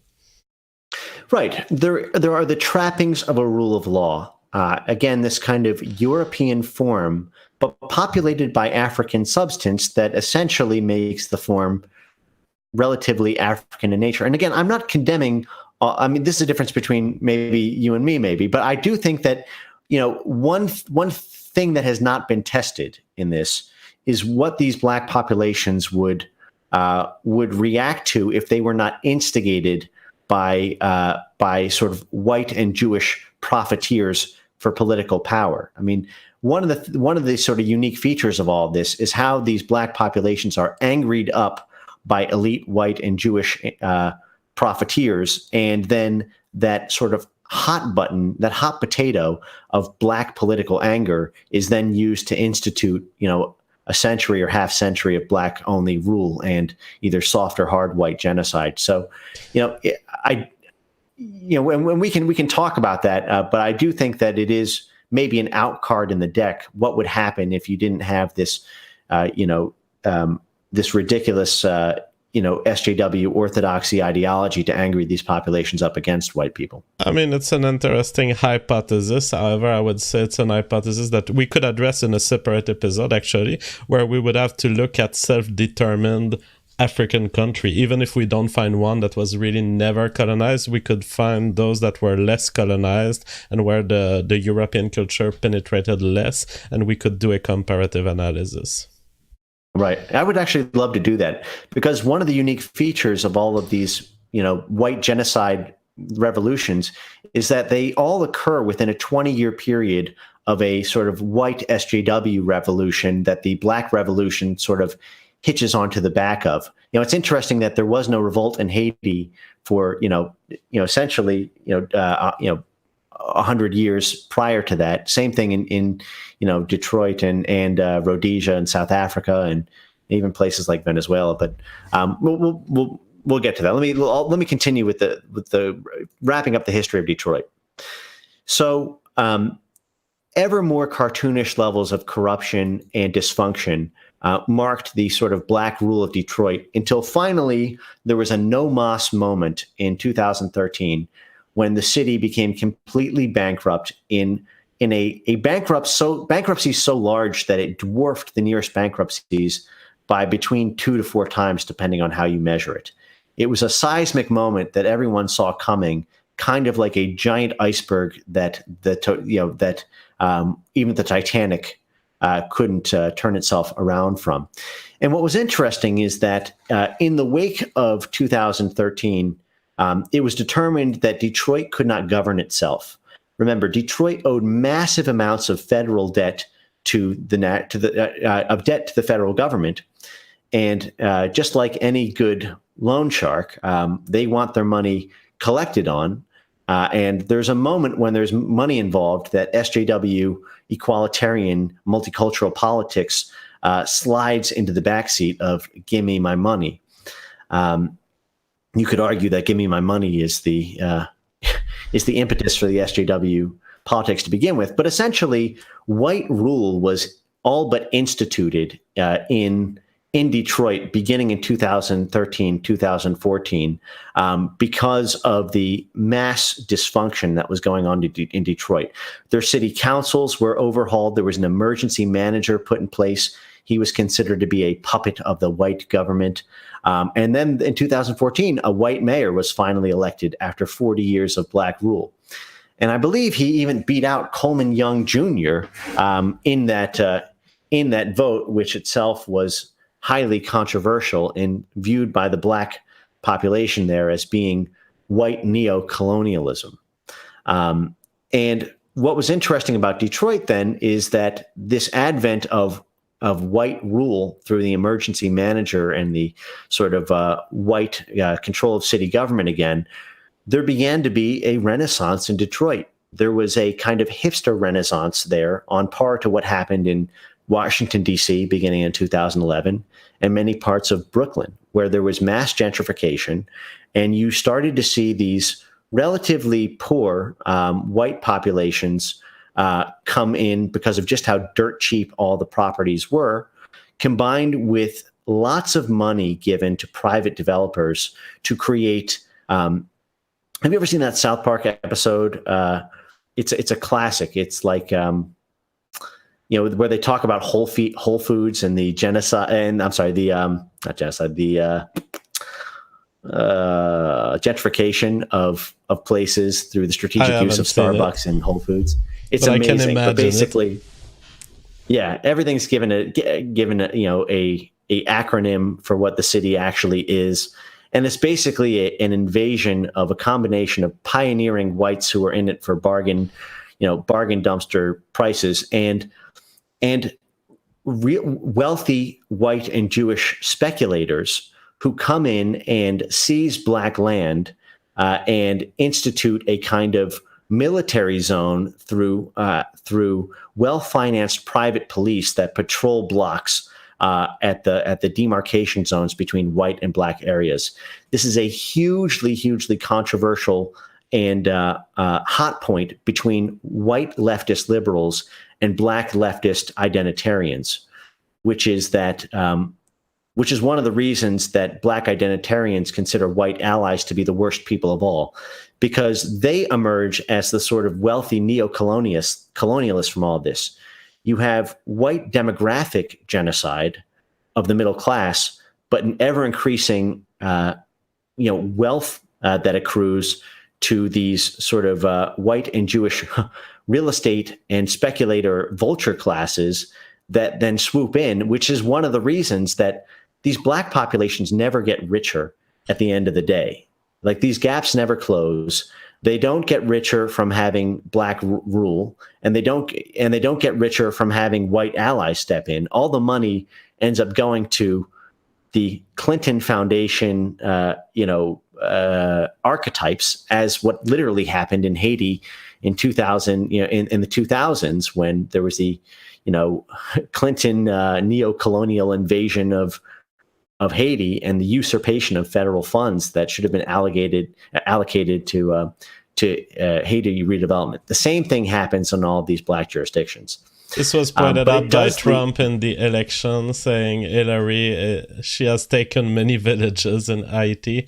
But I'm afraid that the white presence that you described there is not maintainable because it's subscribed to the same patterns that have caused the current situation, and it doesn't revert the demographic trend. If you have a mass of black people who keep repopulating and who keep making the environment fraudulent, then the only thing that keeps these white exploiters, if you want to put it in quote, is that there is a non-natural and non-market driven flow of money coming from governments wishing for the situation to improve. Exactly. All of these white and Jewish groups and they're usually WASP groups, sort of elite WASPs and sort of Jewish groups that sort of team up through this kind of church synagogue coalition, and then a lot of sort of Jewish finance with kind of white demographic popularity. And the whole thing is this kind of ungodly identity politics alliance. Maybe that's a topic for another day, but you see the same thing play itself out in absolutely all of these places. But what's really interesting is a lot of people blame the fall of Detroit on the fall of the auto industry. So I'm going to wrap up the Detroit section with a quick note that juxtaposes Detroit against another city, another major metropolitan area, which is that of Pittsburgh.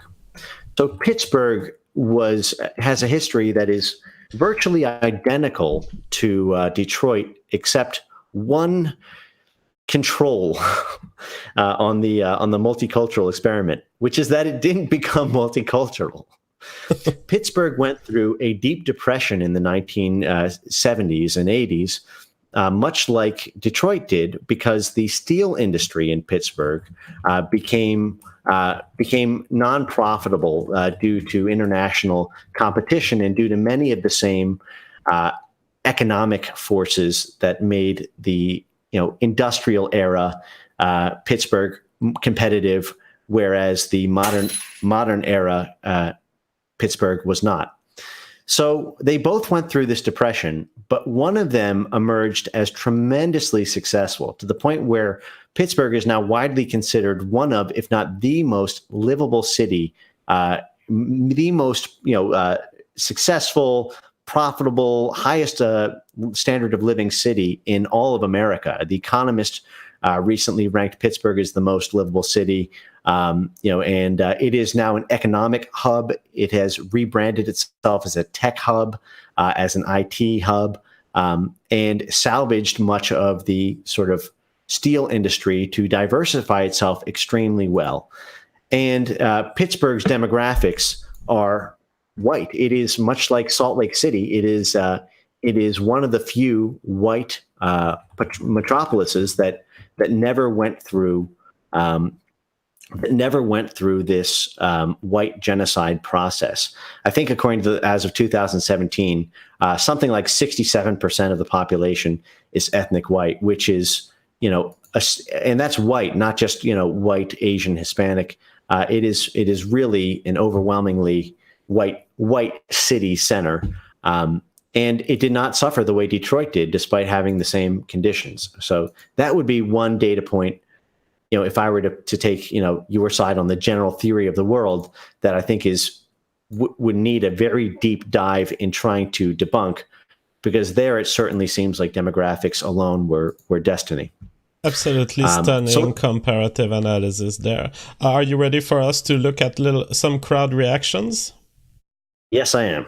All right, Logisticon says, Jeff, I love your dedication to truth. I have also dedicated myself to the pursuit of truth. That is why many of us are here. Thank you. Yeah, and you have nothing to lose in learning about the truth, really, because once you understand the distinction between is and ought, everything in the is domain makes you more powerful. You have more information about the world.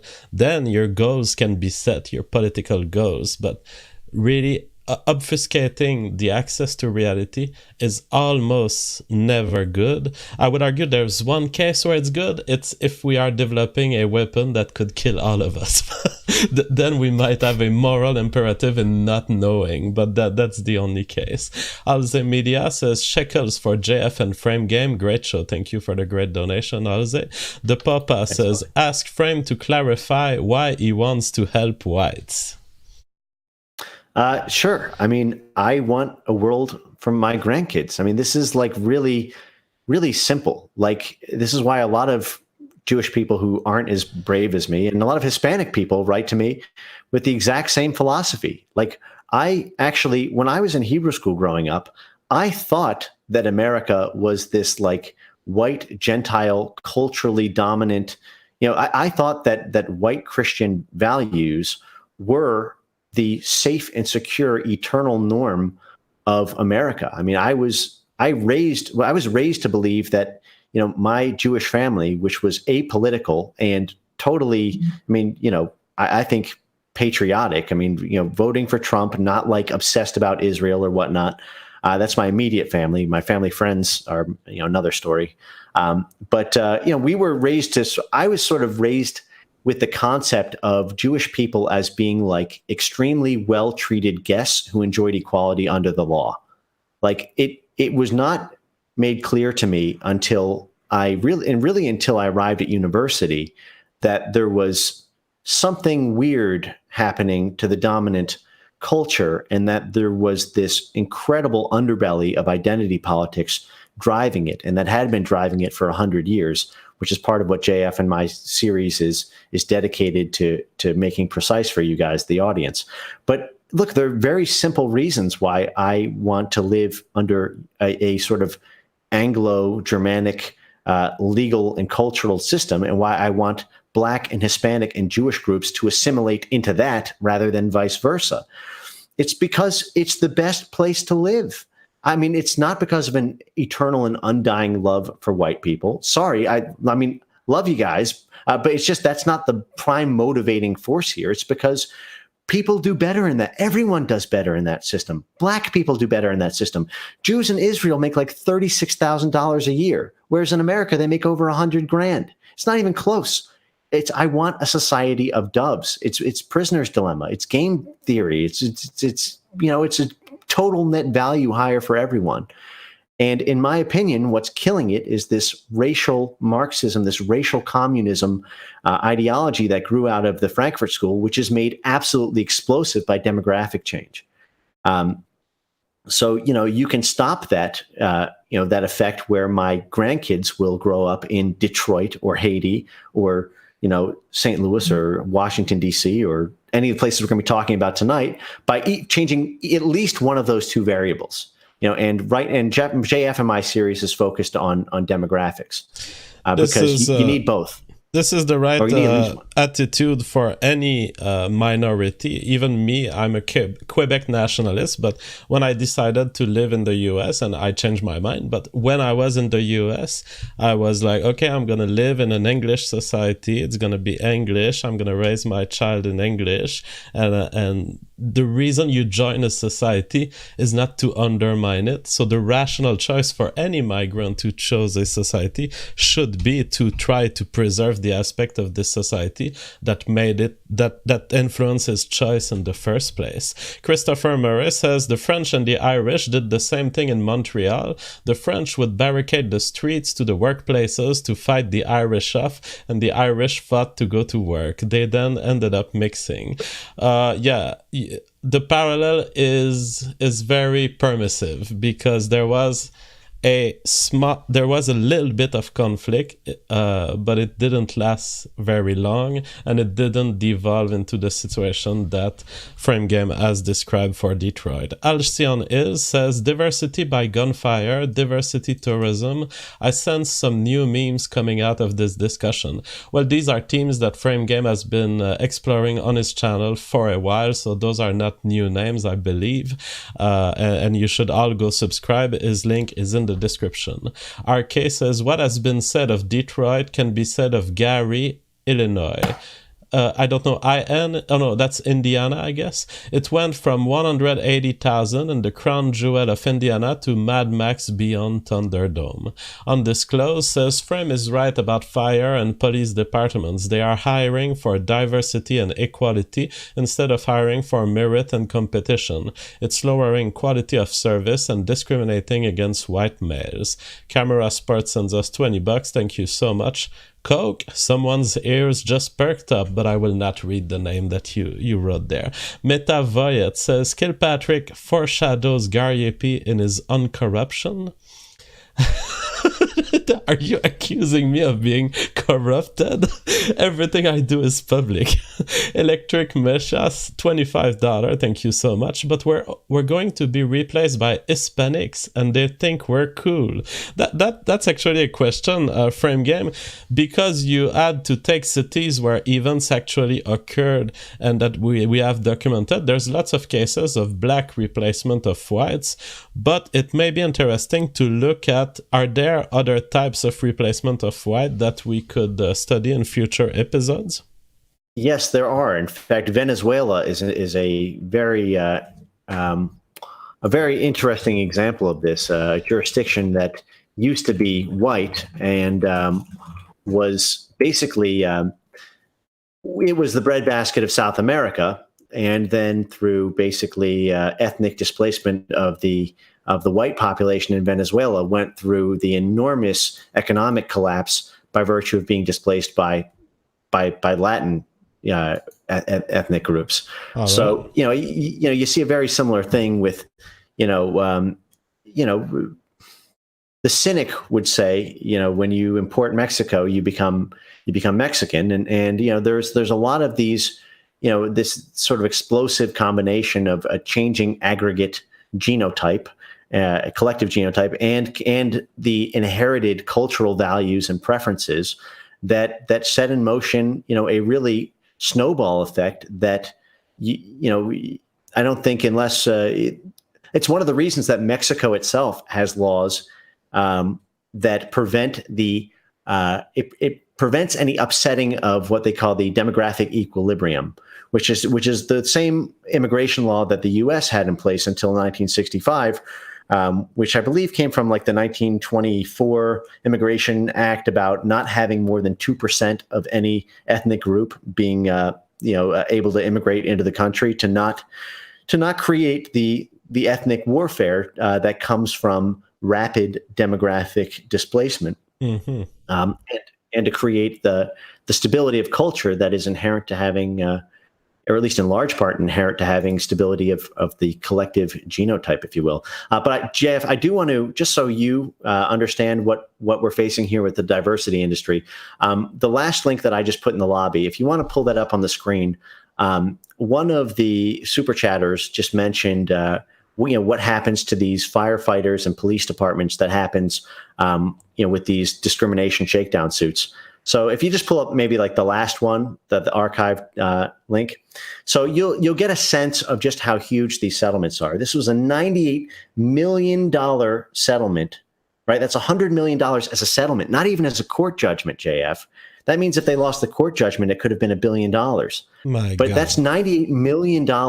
And what do you think it was for, JF? It was because they had a test. They had a racially neutral firefighters test that asked questions about standard protocol for how to save someone from a fire. But because it resulted in a basically 86% white fire department, and only 5% black, it was deemed to violate disparate impact theory, and they had come up with a new test where blacks scored higher. It resulted. This is also a big part of the diversity industry, strategic consulting cottage industry, where you have all of these firms and all these. They go by a bunch of different labels. Sometimes it's organizational psychology. Sometimes it's emergency diversity management. I mean, there's all sorts of funny industries that have cropped up about it, which is basically, creating dozens of different tests and then trying to basically cross-test them to see which ones blacks score higher on.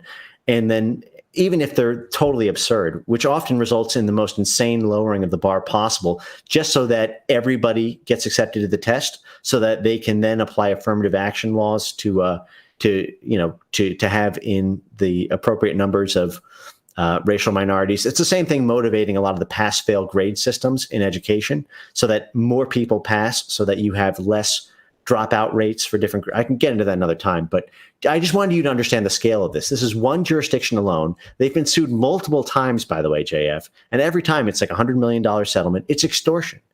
But what's often crazy is that the mayors are often in on it. Like with Kwame Kilpatrick and Coleman Young, they are buddy with the civil rights plaintiffs bar.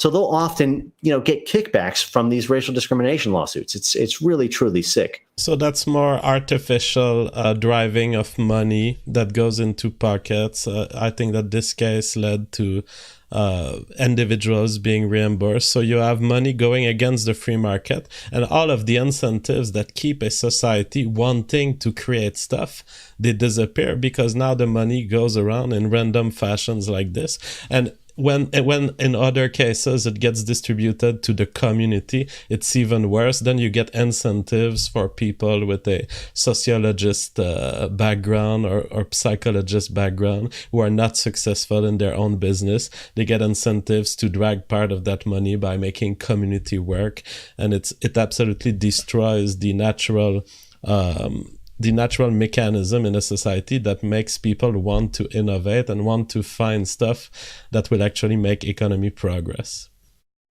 Right. And if you want to pull this up on the screen too, I'm sending you, I just put in the lobby a link on Eric Holder's parting shot, campaigning to get the bar to bring civil rights cases to be even lower. So this is often what happens, where the more diversity you get, the more diversity votes to make it easier for diversity to make money. So this is Eric Holder, the former attorney general under the Obama administration, saying it's still not enough it should be even easier to extort companies. We need to even further radically shift the burden of proof and eliminate certain affirmative defenses from defendants. So, this is how you get Detroit. This is how you get Washington, D.C. It's how you get South Africa and Zimbabwe. It's ever increasing levels of rigging the game legally to remove it from any abstract principles and more into just gives. Give me that.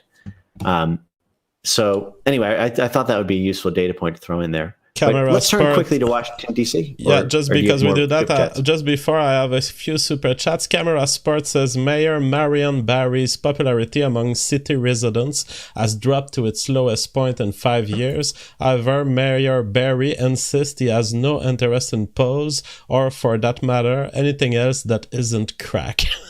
And this is a quote of Norm MacDonald, but I don't know if it's a true quote. Andrew J says, what makes our countries great is the exact same thing that makes us easily preyed upon. Mark McCall says, when can you live stream on your main channel again? I'm gonna live stream on this channel up to August, and then in August we might be back on the main channel. Commissar Gulagstein says, I've been to Gary in India. It's a shithole, the price of equality. All right, Frame Game, are you ready for Washington, D.C.? Let's do it. The nation's capital.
All right, Washington, D.C. I remember going there for many conferences. I was hanging really at the center of the town. What a boring city. Everything is dead. Yeah. You can't even find a McDonald's. Yes, it is.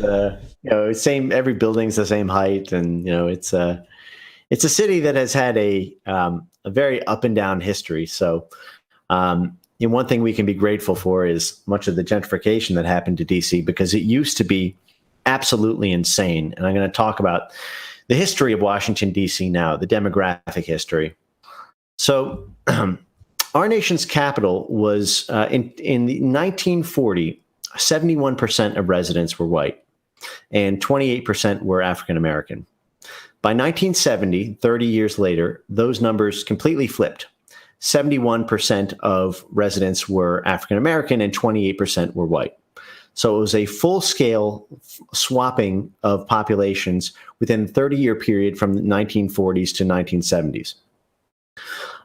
The reason is almost identical to what happened in Detroit. Washington, D.C. was perceived to be another sort of ground zero site for desegregation. And it was also the site of many riots and social unrest, violence against the white population that lived there, and the ultimate sort of white flight of the city into the surrounding Maryland and Virginia suburban areas, with only the very wealthy white class living there, predominantly in the sort of northwestern district. So in June 1953, the U.S. Supreme Court ordered the desegregation of Washington, D.C. restaurants, followed by the desegregation of schools with the Brown versus Board of Education ruling in 1954. The city became officially majority black in the 1950s and remained so until 2011. In 2011, Washington's D.C. black population slipped below 50% for the first time in over 50 years. So we're oscillating at close to a 50-50 mix, always. Right. And this was because of the same sort of neo-colonialism, speculating on dirt cheap property and, basically cleaning up of dysfunction mentality that characterized Detroit. But here's what happened. In addition to these changes to the existing Eurocentric legal jurisprudence and increasing crime and drug use and violence against white people, in 1968, there were enormous levels of rioting and physical intimidation against the white population in D.C. So, in particular, April 1968, there were more than 3 consecutive days of rioting, where there were over 1,200 fires. 4 days of rioting, where there were more than 1,200 fires burned, more than 7,600 arrests for looting. Now, so for those of you who are maybe born in the 90s and think about things like Ferguson and the Black Lives Matter protests in 2014 being a new phenomenon, they absolutely were not. They raged across the country during the 1990s with riots in, the Rodney King riots and related ones in Cincinnati and Miami and Philadelphia. So it's not just the 2000s and 2010s. It's also the 1990s and dating back, at least to the 1940s. But in the 1960s, they were devastating. I mean, imagine 7,600 people being rounded up and arrested for looting. 13,000 federal troops were called in to Washington, D.C. to put down the Black riots. Imagine that, 13,000. I mean, that's like invading a country. Yeah. I mean, I would be interested to see, statistics about certain, deployments to certain countries in the Middle East. I mean, 13,000 federal troops. I think the U.S. has a much smaller contingent in Syria and has been having continued presence in Syria with a smaller contingent than this. Yes. Yeah, I'm sure that's correct. But, what was interesting about it is this was a distinctly racial anti-white set of riots. In fact, to the point where Black-owned businesses would paint tags on their businesses, such as the words "Soul Brother" and other signs, to designate their stores to let looters know that the businesses were Black-owned, so they shouldn't be looted. As a Jewish person, this reminds me of the lamb's blood at Passover. Yeah. I often refer to this as the angel of diversity, which is sort of a riff on the angel of death that plagued it, that passed over the Jews during the Egyptian times and killed the firstborn son. The angel of death allegedly went door to door to all Egyptian households and killed their firstborn sons, but it would pass over all the Jewish households because the Jewish households would put this lamb's blood on their door.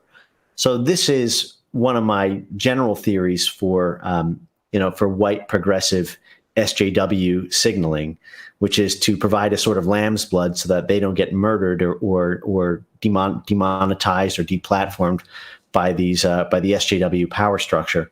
But this happened, dating back to the 1960s, where the angel of diversity would pass over these Black-owned businesses so that they could only get the white people.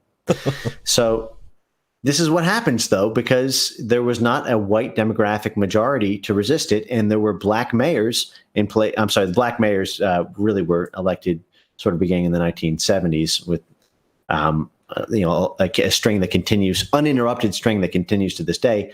But you do not have the power to resist this when you don't have control over your police, when you don't have when there's federal programs in place to super protect these groups that are extremely angry at you, and very little rule of law, until the point where so many people are getting devastated that you have to call in the U.S. Army.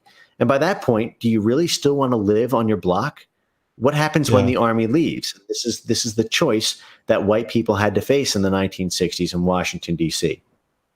So it's instructive what happened when the torch officially passed. So as I mentioned, it has been over 50 years now of complete and uninterrupted Black Democratic one-party rule. So it began with Walter Washington, followed by Marion Barry, followed by Sharon Kelly, followed by Marion Barry again, which I covered briefly and I'll get to in a minute here, followed by Anthony Williams, followed by Anthony Fenty, then Vincent Gray, and now Muriel Bowser. Over that time, Washington, D.C. went from sort of the national pride and joy in the 1940s, one of the most prosperous places to live, to being the murder capital of the entire Western world. It also was the crack capital for about a decade, as well as the functional illiteracy capital, where as recently as 2007, nearly 40% of adults in D.C. were functionally illiterate. So 40%? Yeah, 36%, according to surveys in 2007, couldn't even read. Again, these schools were, and that's actually despite many efforts to try to pump more and more money into the DC school system. Part of this occurred through, through the Model Cities program and other attempts. So just so you understand what the Model Cities program was. For example, I mentioned this with Detroit. Detroit received $490 million from the federal government to basically conspire with city planners and the city's black business and political elite to try to prove to the world that multiculturalism would be successful by giving it like this leg up with $500 million in federal funding. Of course, that ended up going all to insider cronies and resulting in a far worse fate than the death of just about any other city. But these were the sorts of programs that happened even with all the help in the world, similar to the foreign aid packages to Africa and the various attempts to prop up the post-apartheid governments of Zimbabwe and South Africa with international foreign aid. None of it made a lick of difference. To some extent, you could argue that it actually made things worse because it removed any incentive for the long, hard work of establishing self-sufficiency. But it really sort of shows that even with the most favorable conditions, you end up having the same pattern play out again and again. DC still has not recovered from its peak population, which, as you might predict, was in the year 1950. That is, just like with Detroit, 1950 was literally the high watermark of population. It's still 70 years later, with a national population that is like more than doubled in that time. It still has less population there. So one thing that I wanted to show with Marion Barry was just the sheer extent of how much demographics lead to this kind of racial headcount philosophy. So the last link that I put in the lobby here, JF, if you want to pull that up on screen, this is an article from 1990 of just one example of, that covered the trial of Marion Barry, where it just goes through some of the facts of the case that I think are instructive. So you had a trial of, where there was a public screening of the FBI videotape that showed Marion Barry taking long drags from a crack pipe in a hotel room with strippers. And then when the FBI come in, saying directly into the camera, "Bitch set me up, referring to the hooker that he had cocaine with, referring to her as a goddamn bitch. This is all on camera. This is the guy who, and by the way, his campaign, his administration was essentially identical to Kwame Kilpatrick. It was all pay for play. It was all racism politics and all black empowerment politics. And he literally won re-election after going to jail, after losing the mayorship previously, going to jail for cocaine and hookers. He was literally re-elected back into that. That is the power of identity politics and what happens when white people become a minority. It doesn't matter if there's corruption, because the ethnocentricity of these other groups trumps everything. It trumps everything. Even when the city falls into disarray, even caught dead to rights, all that matters is that chest-thumping pride that we rule the city, we run shit. That's the street mentality, and they're willing to take a hit on everything else, up to a point. Right, until you get Detroit levels of dysfunction. There's something so cartoonish because you look at Haiti and you tell yourself, okay, maybe there was a population who was not aware of the corrupted or violent nature of their leaders, and they didn't have the info. But this is a ridiculous case where essentially you have what I guess are FBI agents or some sort of police agent, probably white people, ironically, who essentially they can capture the act of corruption, they can capture the problem and show it to the population. And yet you see that the population faced with the information is like, no, we're gonna take him again. Yeah, and not only that, JF, this is in the middle of the crack epidemic. The mayor himself is caught smoking crack. And it's also a little, I mean, you could say that there's some analogies to like white mayors like Rob Ford, right? Yeah. I mean, you could certainly make that argument. Although I would distinguish it by saying I'm not sure that Rob Ford has run the city quite into the ground the way that black leadership did, so linearly, or parabolically, you might argue, and also didn't run on explicit white identity politics. It would be, interesting to say that if Rob Ford came out as, the world's most outspoken white nationalist and then was, caught with cocaine and hookers, that would be, anyway, I mean, it just shows that there's no accountability. And by the way, there's no doubt to me that Rob Ford is the illustration of a process that does happen for whites, which is the total corruption of the city politics system, which happens across the board, in my view. There are local businessmen, there are those who determine the most what the votes will be, and they team up with mayors. So yes, the city level politics, I have no respect for it at all. Right. Well, so, what's interesting is DC is now going through a renaissance, much like Detroit is. And as I mentioned, white people are coming back into DC and are now representing a majority. And this is also sort of reflected in the fact that I believe Muriel Bowser is not nearly as ethnocentric in her politics as Marion Barry and other black mayors before her. So, this is another white pill that when things get so bad, there tends to be kind of a full cycle as these sort of dysfunctional ethnic regimes turn to sort of white organization and financing, and whites secure some amount of prosperity, at least for the upper class whites in the process. So the article that I just pulled up for you is a 2014 article by the BBC, which declares Washington, D.C. from murder capital to boomtown. Of course, not a single mention of the changing demographics that characterized the move from murder capital to boomtown, or the incredible role of gentrification in all of that. Instead, it sort of prides itself on its African-American heritage while seeming to leave out the racial fairly obvious explanatory variable, but is what it is. But, it is an example that perhaps a white pilling thing, that even if there is minority status and there's a ridiculous amount of genocide or dysfunction, that you still have to carry on, you still have to carry on the seed, and there's always another day after tomorrow. So, so I think just to get through the rest of the material, maybe we can leave the DC material there and move on to Rhodesia, Zimbabwe.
All right. So one thing that characterizes your U.S. examples is that it's within a nation, and there's lots of money available to move, at least for the upper parts of the population. And a lot of the phenomenon we see is people not being trapped, but using their freedom of movement to get away of the situation. Now, I'm interested in how it turns out in just like it turned out in Haiti. I'm interested in knowing what happened to white populations in Zimbabwe. Beautiful. So let's tell the story of Rhodesia, Zimbabwe, from its very beginning. So early in the 19th century, people from the British Islands first began farming and mining operations in the territory that would go on to be called Rhodesia. The Rhodesian highlands had a much more European climate than the traditionally sort of the African areas populated by tribes in the area around the highlands. The highlands were much more temperate than tropical, and being sort of elevated above ground were had sort of a much more European climate, and were not as desired or preferred from the African tribes near where Europeans from the British Islands had settled.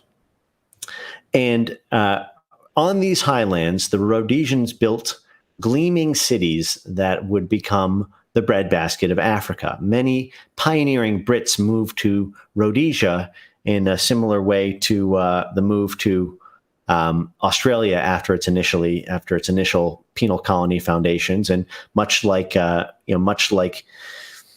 Quakers and other groups migrated to the U.S., it was seen in the early 1900s, Rhodesia was, as this incredible new land to be pioneered, to be settled, and where people could essentially have self-governance. And that is exactly what happened in 1965. But I want to tell the story of what happened between the early 1800s and 1965. So Rhodesia became essentially a beautiful European success story in southeastern Africa. It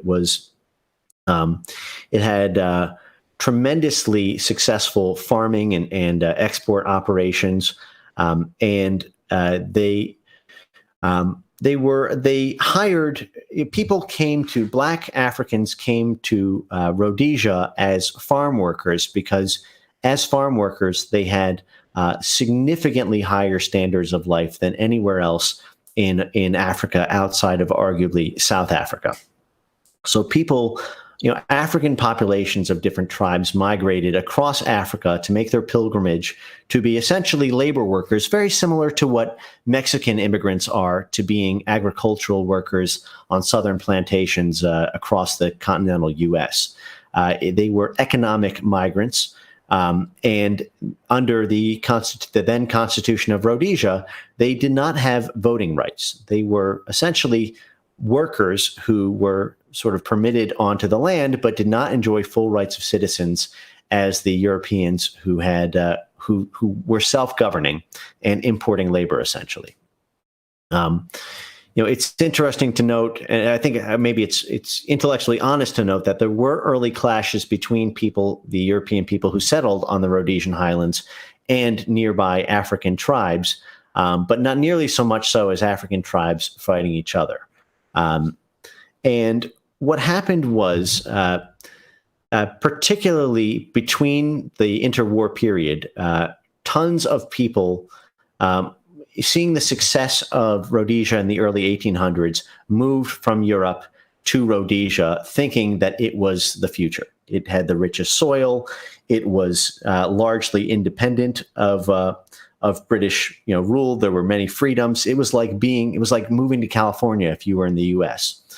And so many white people moved there in the interwar period for this sort of fresh European start, expecting European rule. And then with the advent of with World War II and the triumph of liberalism and the complete decimation of any kind of racial identity for Europeans worldwide, Rhodesia became subject to the same kinds of integration pressures that was happening in American cities and that began to happen in certain European cities. And essentially this philosophy of multiculturalism, as well as so the international community mobilized against Rhodesia beginning in the 1950s to try to get Rhodesia to become like Detroit and Washington, D.C. was becoming. And the Rhodesians fought this essentially tooth and nail until it culminated in 1965 with the British, their British colonizers. They were still part of the British Empire,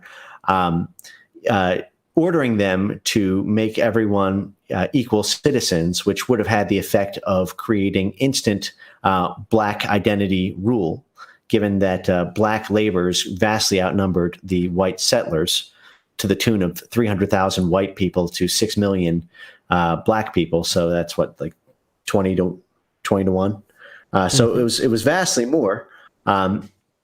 And, being, going from self-governance to being 5% of a demographic vote is instant, an overnight destruction of any kind of political power that the white governance had in place.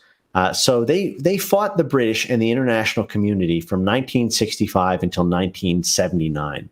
So for 14 years, essentially, there were several civil wars going on within Rhodesia.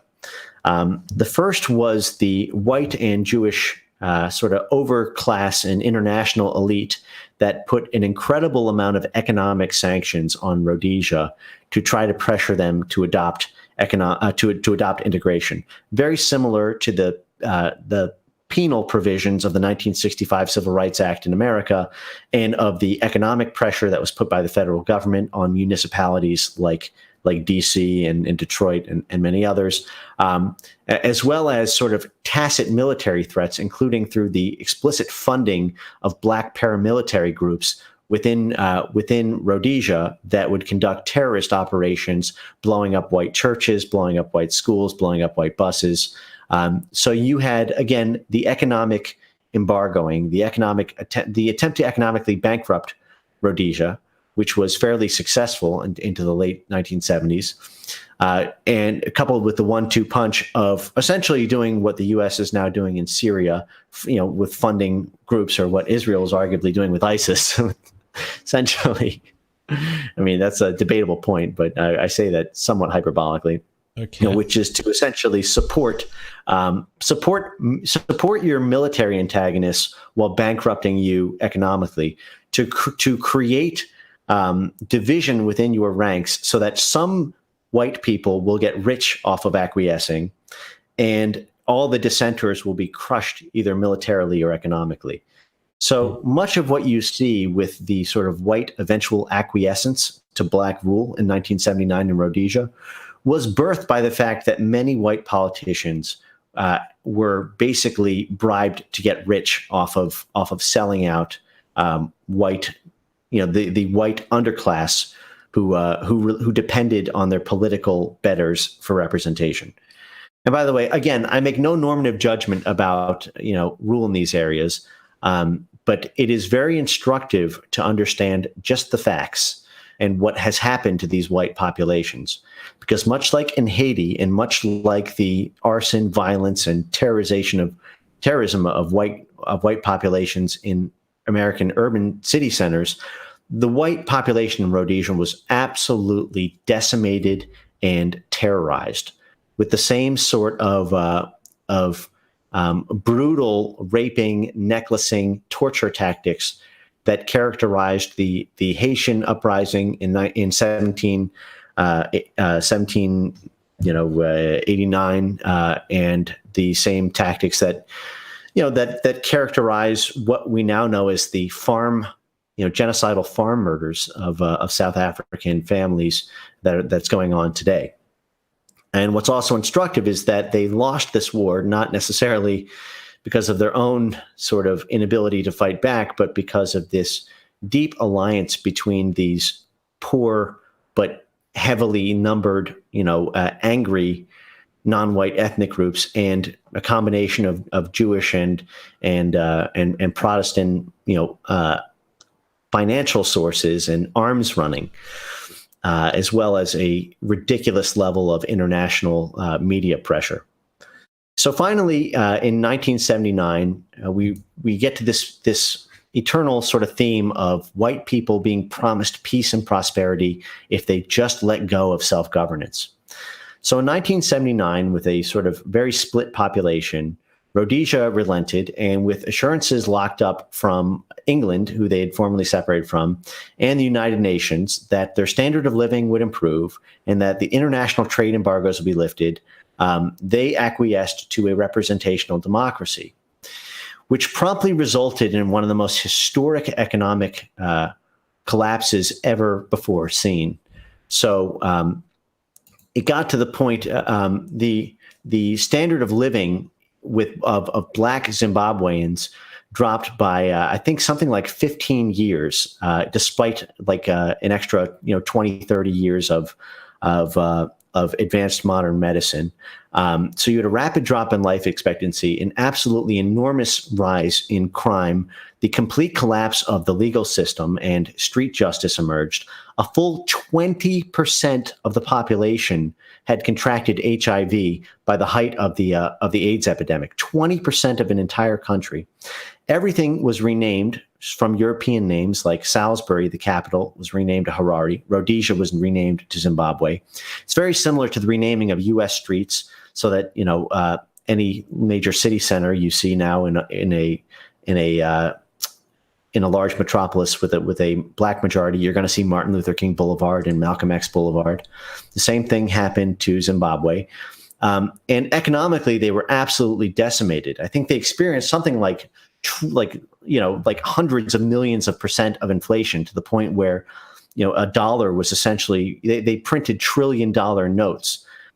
They kept on spiraling out of control, to the point where the currency would change essentially hour by hour. So it led to this mass, on top of all the other atrocities. Nobody was incentivized to save anything, because the inflation was growing so quickly that by the time dinner was done, your money was worth 80% of what it was when dinner started. So you have these absolutely awful economic incentives. You also see the one-party rule that characterizes this exact same phenomenon in every place. To give you some idea of just how extensive and pervasive it is, Robert Mugabe's ruling party, he was in place essentially from the time that Zimbabwe, I think he was in power for something like 30 years or more. I'll fact check the exact number during a break here, but his party secured 147 of the 150 parliamentary seats. So not only did he rule the executive branch, but whatever was left of the parliament. I mean, can you imagine, even though we have in America sort of an alternation between Republican and Democratic presidents, the legislature is very, very, very rarely reaches supermajority status. That is like 66% in order to get like constitutional amendments approved, or other sort of supermajorities. Imagine 99%. And part of this was because anybody who tried to organize to oppose Mugabe was set upon by armed thugs and was quickly necklaced and tortured publicly, because there was no rule of law. Now, what was very interesting about this is much like the fall of Detroit, Haiti, and Washington, D.C. that we covered, the economic ramifications were totally profound, because it was the white populations, even when they were a minority, that accounted for an overwhelming majority of productive output. So this 5% white population accounted for 92% of Zimbabwe's agricultural output. That is, even though there were many, independent Black farmers, the Black farmers engaged in what was called subsistence farming, that is, living off the land by providing for themselves and their families, but with no excess production to sell commercially, and also to increase trade and general resource levels increased for other people in the country to benefit from. So when white people were ousted from power and the famous laws were imposed that stole white land without compensation from white farmers in Zimbabwe, which happened, decades later, because the black population failed to essentially pick itself up by its bootstraps and engage in the same kind of commercially productive ventures. It was imposed by law, just as it was with the civil rights doctrines in America. That is, if it doesn't naturally fix it, if equality is not naturally achieved on parity with the races, with a non-white minority, the law is changed in order to make sure that there is either equality or radical disenfranchisement of white people by law. So it becomes a legal mandate. And it's always the historical legacy of injustice is always the citation for this, which gets us back to the quote that kicked off this particular video, which was that revenge is the order of the day, that these things are justified by revenge, and that these same rights are not afforded to white minorities that white majorities afford otherwise. And the promises of peace and security will not be respected. A promise of maintaining your minority alive by groups that are violent and corrupted will not be respected. So within 40 years, you have a full genocide of the white part of the population, either through displacement or murder. Right. So I'm going to show you now what has become sort of a classic internet meme. I'm not sure if you have seen this, JF, but it's worth pulling up in the chat because of how well it illustrates the cycle that we're talking about, which are news articles respectively from 2014, 2015, and 2016, with Mugabe in 2014 saying that white farmers should just leave the land. In 2015, asking back the white farmers he chased away because of mass starvation, resulting in hundreds of thousands of deaths, followed in 2016 by a plea for international assistance to prevent mass starvation. This is essentially how you get white reinvestment into places where there was formerly white genocide. So, and this is how you get, Detroit letting white people back in and DC letting white people back in, is because ultimately unable to govern for themselves for whatever reason you might want to attribute that to, they have to rely again on sort of the wealth that comes from European neocolonialism in order to restore the welfare of their own people. So, and that's also how you get situations like the radical wealth inequality that still exists between whites and blacks in places that are black rule. It's not no matter where you go, whether it's Detroit or DC or South Africa or Zimbabwe or wherever, even though it's black rule, you still see an absolutely ridiculous level of wealth inequality between whites and blacks there. I think, for example, there's data that I think that 10% of white Africans who still live in South Africa own more than 70% of all farmland, even to this day, after they've been totally decimated politically and totally decimated demographically. Whereas 150 years ago, there were an equal number of whites and blacks in South Africa.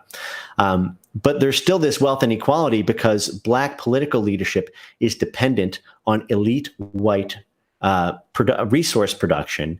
And so there is an unholy alliance between the elite white and Jewish forces, essentially, in a jurisdiction where they secure safety, security, and business as usual for themselves, while sacrificing the white middle class like sacrificial lambs in the country, and permitting and basically settling for them growing rich off of the genocide of lower class people, lower class Europeans. And this, you see this pattern time and again. And the reason we end up like this is that we're cultivating a system of incentives that puts people in place, that uses the tools of the law and tools of aggression to because we think that randomly picked human beings should be equal, but we're feeding a system of infinite money drain. That's not how white societies emerged. That's not how businesses became successful in white societies. I mean, sometimes it is, and it is deplorable, and we hopefully try to vote laws that fight against fraud and that fight against the appropriation of money in white society. But if you don't have a system that cultivates success and good incentives, you end up always with the problem of whatever amount of money you drop on the people, they will just drain it, and they will not find themselves with new productive tools to produce things that are viable on the market, like food. Yep. Yeah. No, that's it. That's exactly right. So, so essentially, the white Rhodesians were, they were systematically and methodically betrayed in 1979. They had a constitution in place that had checks and balances to prevent being completely genocided. But as they had no way to vote against the Constitution being completely revamped, they were completely impotent when the Constitution was changed to have their land taken from them without compensation. So, this is time and again, they're promised peace and prosperity to relent to the international pressure. And time and again, they're betrayed and genocided. So, this is, the pattern repeats. Now, one example that I wanted to explore is Iran, because a lot of the racial situations we've looked at is clearly blacks replacing whites. However, Iran is interesting to me because there was an evolution of the religion in there. And I suspect personally, and I think the data shows this, in Iran, we're not talking just about a replacement of religion. We're talking about a part of the people replacing another part of the people, really, over many centuries. So are you ready to dig into this? I am. Iran is very... Just wish before I you knew start, frame game. Mm-hmm.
All right, so in Iran, we have a situation of a Muslim conquest at some point very early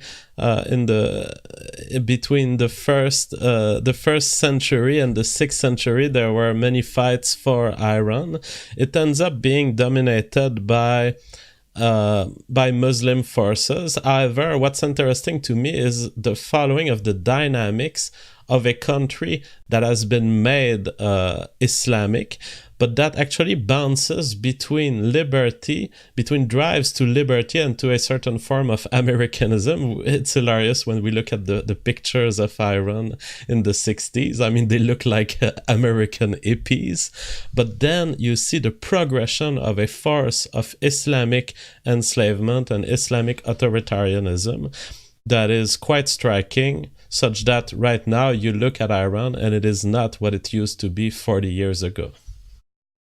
Right. No, that's exactly right. So what happened in Iran was the 1979 Islamic Revolution, and there was a lot of unrest leading up to it. So prior to 1979, we knew Iran as primarily as Persian rather than Arab, and what a sort of series of proxy wars fought in Iran that with a lot of international intervention sort of led to the White Revolution, which was sort of supposed to lead to a communist Red Revolution, but was essentially snowballed into a kind of fundamental theocratic Islamic rule.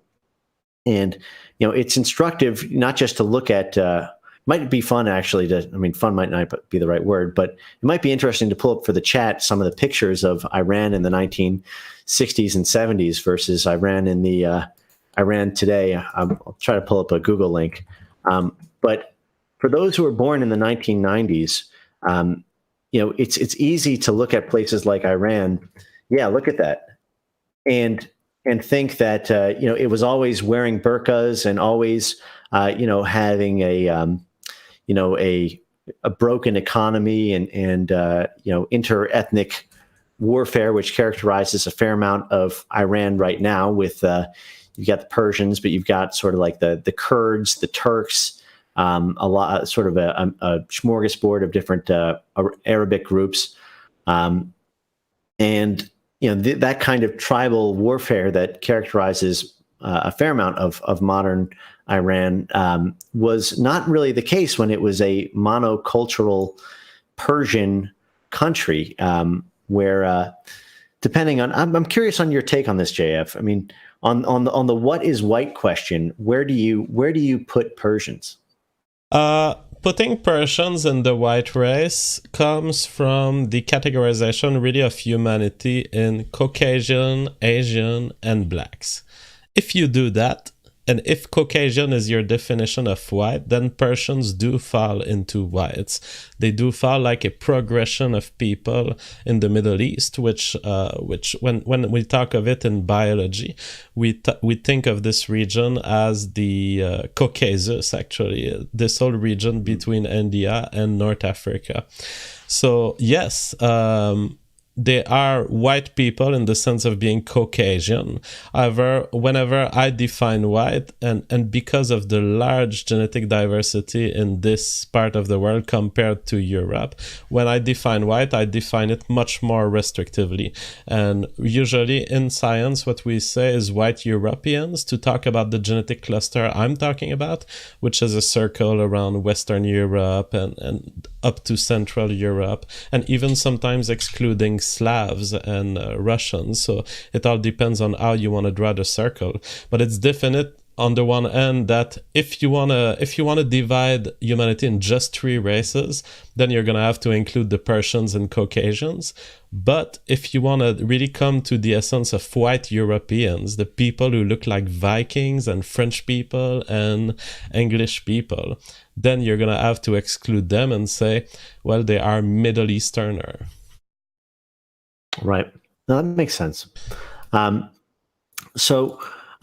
have tried to find I think we're both interested in a similar question, which is to what extent is the fundamental and sort of world-shaking Islamic revolution in Iran, which basically overthrew like 2,500 years of Persian monarchy to take a fairly secular state into a Islamic theocracy that is kind of like looks a lot like Greater London right now.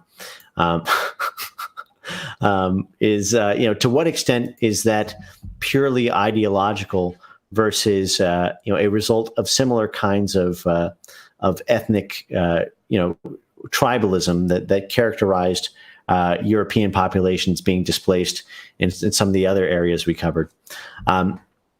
I have not been able to find a direct ethnic tie to this, and part of that's because my specialty is not in this area per se, but it is kind of to me, I see Islam's tie-in with much of sort of general Arab, Middle Eastern, North African politics as being a proxy for diversity in much a similar way that Jewish people kind of have the cloak of religion and race that can be sort of strategically interchangeable depending on which context is most beneficial to view such groups in. I view Islamic groups as being very similar in that way. Like, if you want to try to talk about ethnic divisions that are caused by the influx of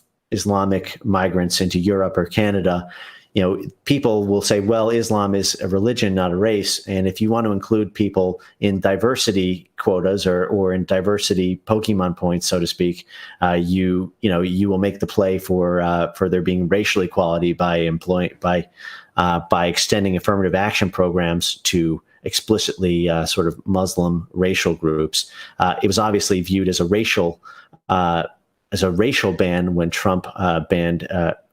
He had his sort of famous travel ban from Muslim majority countries. So I have not been able to find conclusive evidence linking there to be a particularly ethnic underpinning to the 1979 Islamic Revolution. That doesn't mean it doesn't exist. I would actually be curious, as a question to the chat, if there are people who might have specific knowledge of that, or JF, if you found anything. But I do think there are a lot of parallels even without that. So the reason I'm bringing Iran, because Frame Game had this whole series of countries, and I said I want to talk about some countries that have replaced themselves.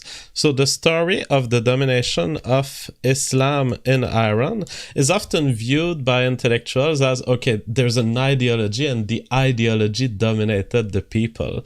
But it's really happening over centuries. And so, and the big problem, the reason why you don't find ethnic information is quite simple. It's because Islam has been imposed on everyone. And so if you ask for the identity of people in Iran and their religion, they will all answer Muslim, but they, to different degrees, identify with the theocratic government or not. And in fact, up to the revolution of 1979, there were still movements popping out every 30 years, every 60 years. There were movements of highly Persian identity that were trying to resist the kind of invasion of Islam of the entire public life. And so that's why I'm interested in this country. Just like you, I don't have final answers, because when you have a country where more than 99% just by law people will report being Muslim, it's impossible to tell the difference. But what we see in the progression between the 6th century and now is a series of wave of fights between a more Persian identity and a more Islamic identity. And Islam has won. Now, it didn't win by, as far as I know, huge genocide. It's not like millions of people were killed. I'm sure like in any place there are murders and local conflicts. But it won by birth rate, and it won by cultivating traditional values in the part of the population that was adhering to Islam. And on the other hand, you add a more the more Persian identity that slightly dissolved itself. To me, it's an example of and I don't want to make the parallel and be accused of making a false metaphor here, but it's as if a part of the population was too liberal to survive. This is what happened, in my view, in Iran. Although, as you mentioned, it's not by ethnicity, it is by a differential of the population in their attitude toward a religious authority that has imposed itself extremely authoritarian, in an authoritarian fashion. And some of the population just was subordinated to this religious authority. Another part of the population saw Iran more as a progressive a country with a progressive potential. The progressives have lost. Right. Yes, and I think it's very instructive as an example of the fact that things don't automatically get better with time. Right. I mean, as you mentioned, there's sort of this idea that, we've got iPhones now, we got iPads, we have the internet, we have science, like hashtag with a big exclamation point at the end. And meanwhile, you have countries that were formerly first world countries as recently as the 1960s, the hippies. And where are they now? Well, this is the result of these ideologies that are being imported into Western countries. And, I saw an amazing picture just this morning of a bus in London that was basically, scraped of all commercial ads and was essentially an ad for Allah. And it's things do not automatically get better, and this misplaced hope in just eternal forward progress. Well, Iran is staring you fat in the face, and it's saying, "Nuh-uh, if you go that way, this is what you're going to get." And what you're going to get is a generation of people who are going to grow up looking at Europe, the same way you look at Iran right now. And you're going to have these grandfathers and grandmothers who are going to look back weepy-eyed at what Iran used to be. They'll remember the women in miniskirts and the Nobel-winning scientists. This is what happened. This is one of the weaknesses of secular liberalism to some extent, even though Iran was a monarchy. This is, this kind of European style tolerance we will give way to the more aggressive ideology unless you adopt a form of authoritarianism in order to maintain your control over your own civilization, which is why I counsel people who are afflicted with libertarianism to look at a more authoritarian version of cultural imperialism, if you will, as a short-term solution, where once you've secured its existence, you can go back to dabbling in libertarianism. But this way is a fast track to Iran, and then you're rapidly seeing that in London and in Paris and across Europe. Absolutely, beautifully said. And as far as my libertarianism goes, it is the kind of libertarianism that you mentioned. It's a libertarianism that cares about existence, that actually imposes the Constitution in a fascistic manner. But it is a libertarianism that is local to the contract with other people I've agreed to build a society with. So it is really in the same way that hop libertarianism is. It is a libertarianism that radically expels the people who may be a threat to the libertarian order or to your existence. Yeah, I mean, it's sort of libertarianism with karate. They call it the non-aggression principle, but their problem is that they define aggression so narrowly that it allows this ridiculous level of gamesmanship that you have a strategically lost position by the time you even try to get into the crane position and do your crane kick. I mean, you've already been knocked out at that point. It's like, and that's funny that you bring that, because that's how he justifies thinking about these ideas. He says, okay, the non-aggression principle as a self-consistent principle, that's beautiful, but the question is, how do you get to any state of the physical universe to there? And the answer is, within the universe we live in, within the societies we live in, you cannot make that jump without a form of imperialism, without a form of free association with people you agree with. And so to me, libertarianism is just a local contract between competitive white people who might constitute competition to me. I deal with them. I'm not going to commit acts of aggression against you. You're not going to commit acts of aggression against me. But there are people outside of our nation to which we cannot afford this generosity because they can't reciprocate. Right. Or at least they need to demonstrate that they will reciprocate. Exactly. You need to have at least some amount of evidence, some track record in hand, and some conditions around it. Otherwise, there's no difference between immigration and invasion. All right, a few super chats before we conclude, because we've been rolling and you've been talking a lot for the last 3 hours. Problematic Bob says, depressing and informative as ever. Thanks both. Commissar says, after JFJ's stream is done tonight, search for this video. Zimbabwe, parenthesis, liberal consequences by Dr. William Pierce. He described Rhodesia perfectly. Screenshot this super chat. Don't forget. All right, guys, don't forget. Do that right now after we finish this video.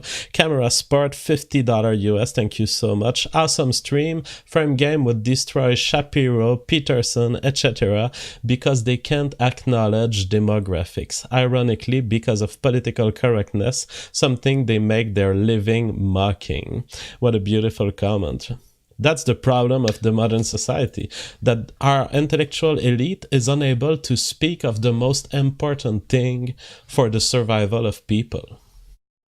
It's weird. It's almost like it's on purpose or something. It's almost like it's the beginning of this whole authoritarian system that you describe, which ends in genocide. It starts with little invasions of right. It starts with, you can do this, you can do that. And the first thing you can do is point to the fact that the demographic situation will eventually lead to more violence. Commissar says, search for Horror in Rhodesia by Dr. William Pierce and The Lesson of Haiti by Dr. William Pierce after JF's great show. Great additional listening after the show. Screenshot this to not forget. Well, I hope people will not forget. Camera Sport, $20. Thank you so much. Slavs are white. In fact, the white race began in Ukraine. Ukraine is game to you. I took a DNA test. 92% Eastern European. I found I was 5% Scandinavian and 3% Western European, and I spit. Well, I've said it in my What is White video. The definition of the white race will depend on where an ethnostate emerges. If an ethnostate had emerged in Quebec in 1995, it would have been an ethnostate of a very specialized part of the white race, the white Canadian Québécois. I mean, it's the only ethnostate that really has to draw a large border around the white race is an ethnostate of the kind that Richard Spencer proposes, where it would be a land of welcoming to all white people on Earth. They would have a good problem on their hand defining the borders of the white race. Most ethnostates would not, because most ethnostates would be local. They would be like a small European country, and they would come from a very specific ethnicity from the white race. And I said it, I don't object to Slavs being included in the white race, but I'm telling you, the scientific data is good enough that you can make the difference between them and the Western Europeans. And that's why your DNA test reported that you were 92% Eastern European and 3% Western European. It's because these populations are different enough so that we can say it just like that with one genetic test that they differ. And finally, Rice Jones says, thank you, Frame Games, for sharing with us Gentiles your Jewish magic for debating. It works, trust me. I was surprised how quickly lefties lose ground when challenged from a position of righteousness. That's right. Well, Frame Game, again, you've prepared for us amazing content, and I cannot thank you enough for the quality that you bring to this show. You are welcome at any time. I think that what you presented us today is the deepest mechanistic look into what happens when whites become minorities and when they disappear from a country. The patterns are there. We have a conversion to authoritarianism. We have a system of kind of violent gang that develops, either violent gangs on the street or violent gangs within the political system, as happened in Detroit.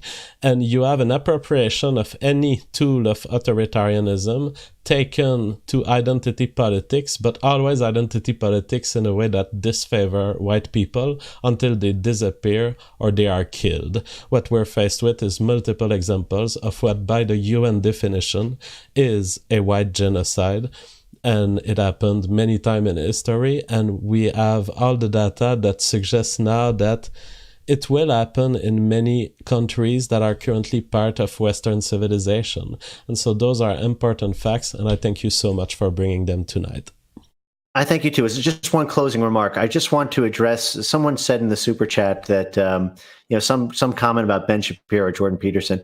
And I just want to make one final note on bravery. I want to really thank you, JF, for having me on the show. And I think, the one thing stopping them from really changing the world and moving the needle on in the culture conflict that we find ourselves in is what separates smart men from great men, and that is bravery. And JF, what you're doing with this is a true act of bravery. I mean, it's your face, it's your name. You are a true pioneer in this.